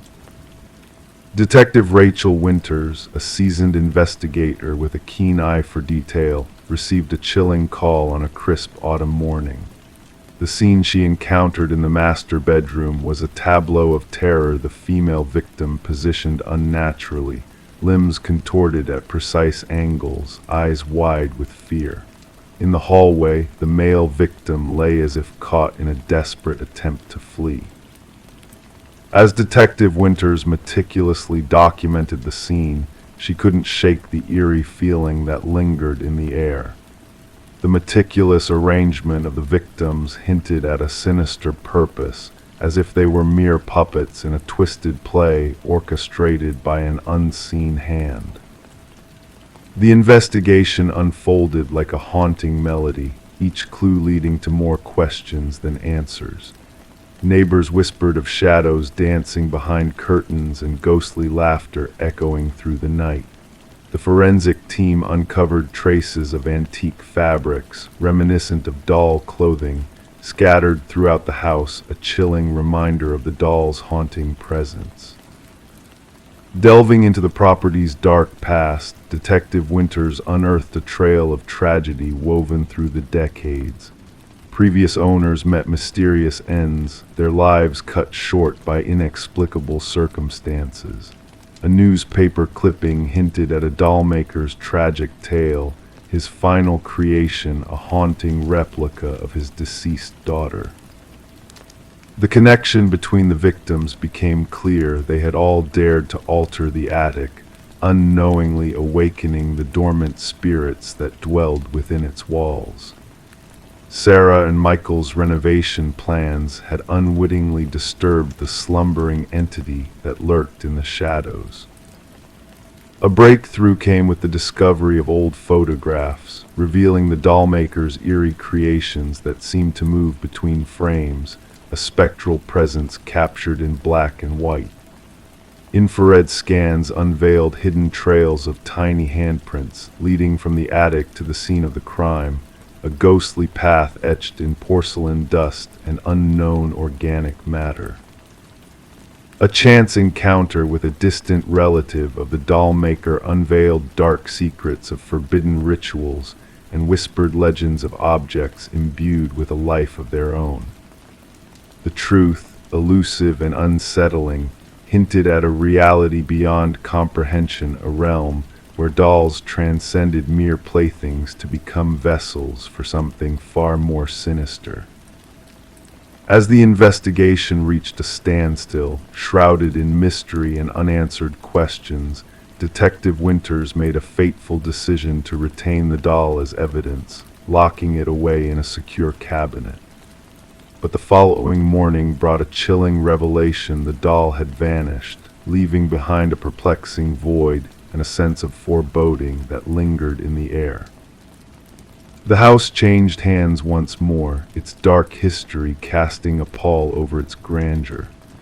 The new owners, wary of the whispers that surrounded the property, found the attic bare save for a solitary blanket, a silent reminder of the secrets that lay buried within its confines.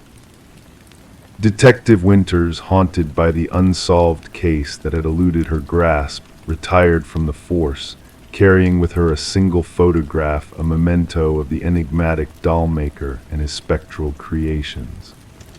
Locked away in a vault of memories, the photograph remained a silent witness to the mysteries that continued to echo through the halls of the old Victorian house. And on quiet nights when the world slumbered in peaceful repose, whispers of a small shadow dancing behind the attic window and the faint laughter of a child would drift through the neighborhood, a ghostly reminder of the past that refused to be forgotten. Story 26, the eerie tale, began with a simple pocket dial, a faint echo of static and muffled sounds that seemed insignificant at first. The operator hesitated, ready to dismiss it as a harmless glitch, until a voice pierced through the interference. It was a woman, her words laced with urgency and fear, whispering, "He's here." Then an abrupt silence descended, shrouding the mysterious call in chilling uncertainty. The phone number traced back to an abandoned house, its walls holding secrets long forgotten. No traces of forced entry, no disturbances disrupting the stillness of the deserted dwelling. Yet in the dimly lit kitchen, cloaked in a veil of dust, sat a phone with its screen softly aglow. The call had been placed mere minutes ago, a haunting anomaly in the realm of the unexplained. Detective Morgan Reed found herself ensnared in the enigma, her thoughts consumed by the haunting whisper that echoed in her mind desperation, terror, and a touch of the impossible. The abandoned property once belonged to the Sullivan family, who had fled after a devastating fire ravaged the west wing of their home. Since then, the house stood empty, a silent witness to the passage of time. As Morgan delved deeper into the perplexing case, she turned to her partner, Detective Walsh, with a question lingering on her lips. "Background check on the number," she inquired, seeking a thread of clarity in the web of mysteries. The answer came like a ghostly whisper in the night, registered to Catherine Sullivan, the deceased daughter who had perished in a tragic car accident 3 years prior. The pieces of the puzzle refused to fit, defying logic and reason. A phone belonging to a departed soul, making calls from the realm of abandonment. The forensic team scoured the house for clues, their efforts yielding little in the way of tangible evidence. No fingerprints graced the device, only elusive smudges that evaded identification. No footprints marked the path to or from the house, leaving behind a void of unanswered questions. The heart of the investigation lay in those 11 seconds of static-filled recording, a spectral voice whispering from beyond the veil of the living. Voice analysis confirmed the spectral whisper matched Catherine Sullivan's voice with an unsettling 98% certainty, sending shivers down the spines of those entwined in the case. The timestamp revealed a chilling revelation: the call had occurred at the precise moment of Catherine's tragic demise, a macabre synchronicity that defied comprehension. Morgan and Walsh combed through the threads of Catherine's past, unraveling the tapestry of her relationships and connections. Her father, now remarried, bore the mask of confusion. Her mother, a solitary figure haunted by grief, recognized the voice as her daughter's, trembling at the echoes of a past long buried in sorrow. The tendrils of suspicion extended towards Catherine's former boyfriend, Mark Jennings, a man entwined in the shadows of doubt. Alibis crumbled under scrutiny, leaving behind a trail of unanswered questions and a lingering sense of unease. The house stood silent, a witness to the unseen forces that bound the past to the present. A breakthrough emerged from the shadows when Catherine's mother unearthed a journal hidden among her daughter's belongings, a chronicle of love turned to fear, of desperation etched in ink. The final entry bore a chilling prophecy, a whispered warning from beyond the grave. Morgan's gaze settled on Mark once more, his facade faltering under the weight of accusation. The journal's words lingered in the air, a specter of truth haunting the spaces between them. The veil of deception began to unravel, revealing a darker truth lurking beneath the surface. The revelation came in the form of buried secrets unearthed from the depths of the earth. Catherine's actual phone, concealed in the shadow of the accident that had claimed her life. Deleted texts painted a harrowing picture of betrayal and manipulation, of a love turned toxic and a life cut short by malevolent hands. The shadows of the past cast a long reach, revealing a tapestry of deceit woven by Mark's hands. The facade crumbled, exposing the darkness that lurked within his soul. A twisted game of manipulation and deception, a bid to rewrite the narrative of tragedy to suit his own malevolent desires. As the net closed around Mark, the truth unfurled like a dark flower blooming in the night. His crimes laid bare, his sins exposed to the unforgiving light of justice. A phantom of the past, a specter of guilt, he stood condemned by the echoes of the voice he had sought to silence. The trial unfolded with a solemn weight, the echoes of Catherine's voice reverberating through the chambers of justice. The verdict rang out with a finality that echoed through the ages, a sentence of guilt, a reckoning for the sins of the past. In the stillness of the evidence locker, the phone from the abandoned house lay silent, a relic of a tragedy long past. Officers whispered of phantom calls in the night, a haunting reminder of the voice that refused to be silenced.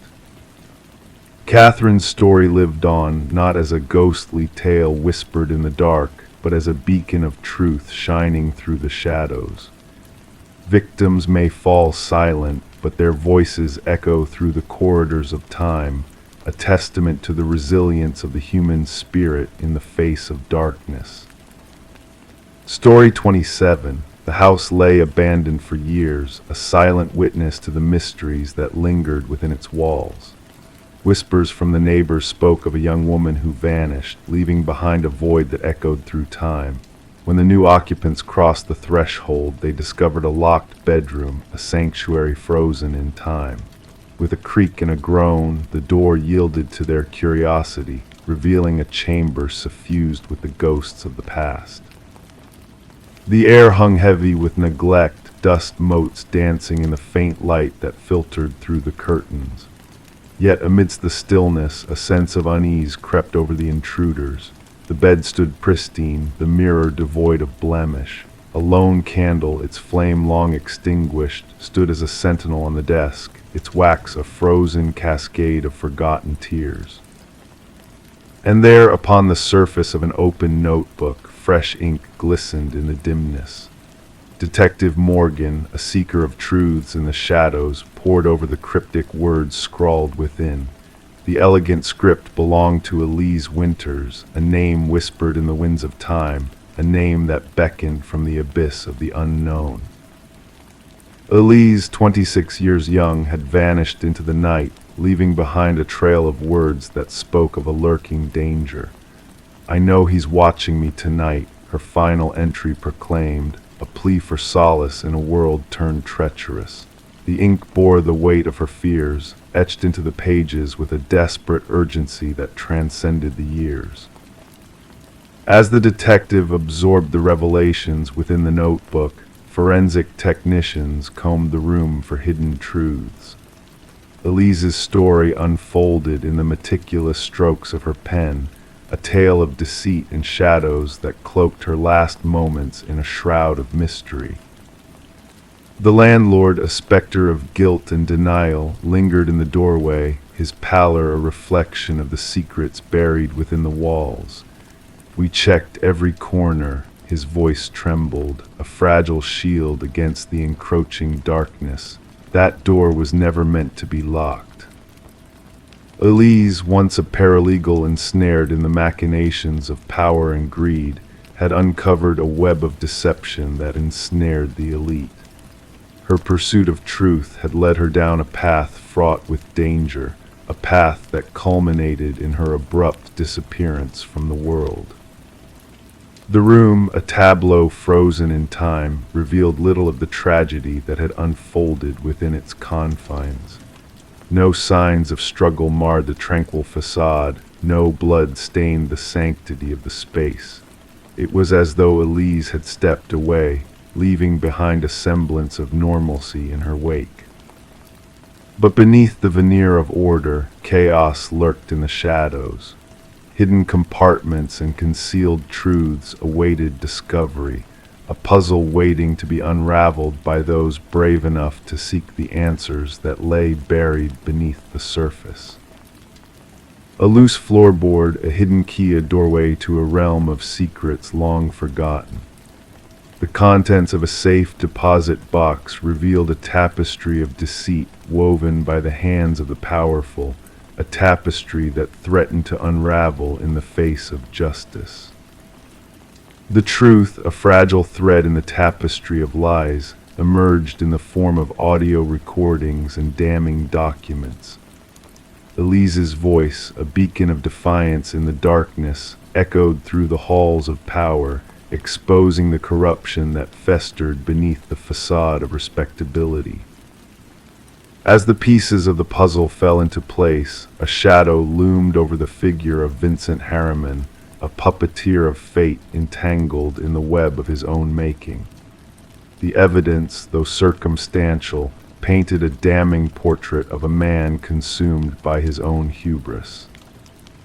The mystery of the locked room, a riddle that defied time and reason, found its resolution in the unlikeliest of places.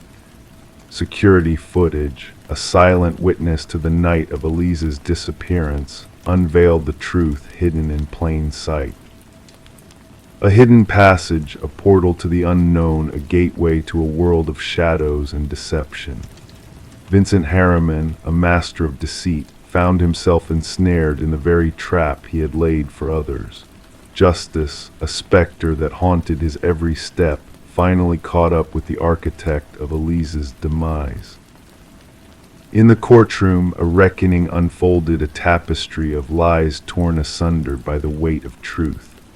Elise's mother, a voice of sorrow and defiance, spoke of a daughter lost to the darkness, a daughter whose legacy would endure long after the echoes of her final words had faded. The house, a silent sentinel on the edge of oblivion, stood as a testament to the power of truth in a world shrouded in shadows. The light that flickered in the upstairs window whispered of a presence that lingered, a presence that defied the passage of time. And so the house remained empty, a shrine to the memory of a woman who dared to challenge the powerful and the corrupt. The secrets it held, though exposed to the light of day, remained etched in the walls, a silent testament to the courage of one who refused to be silenced.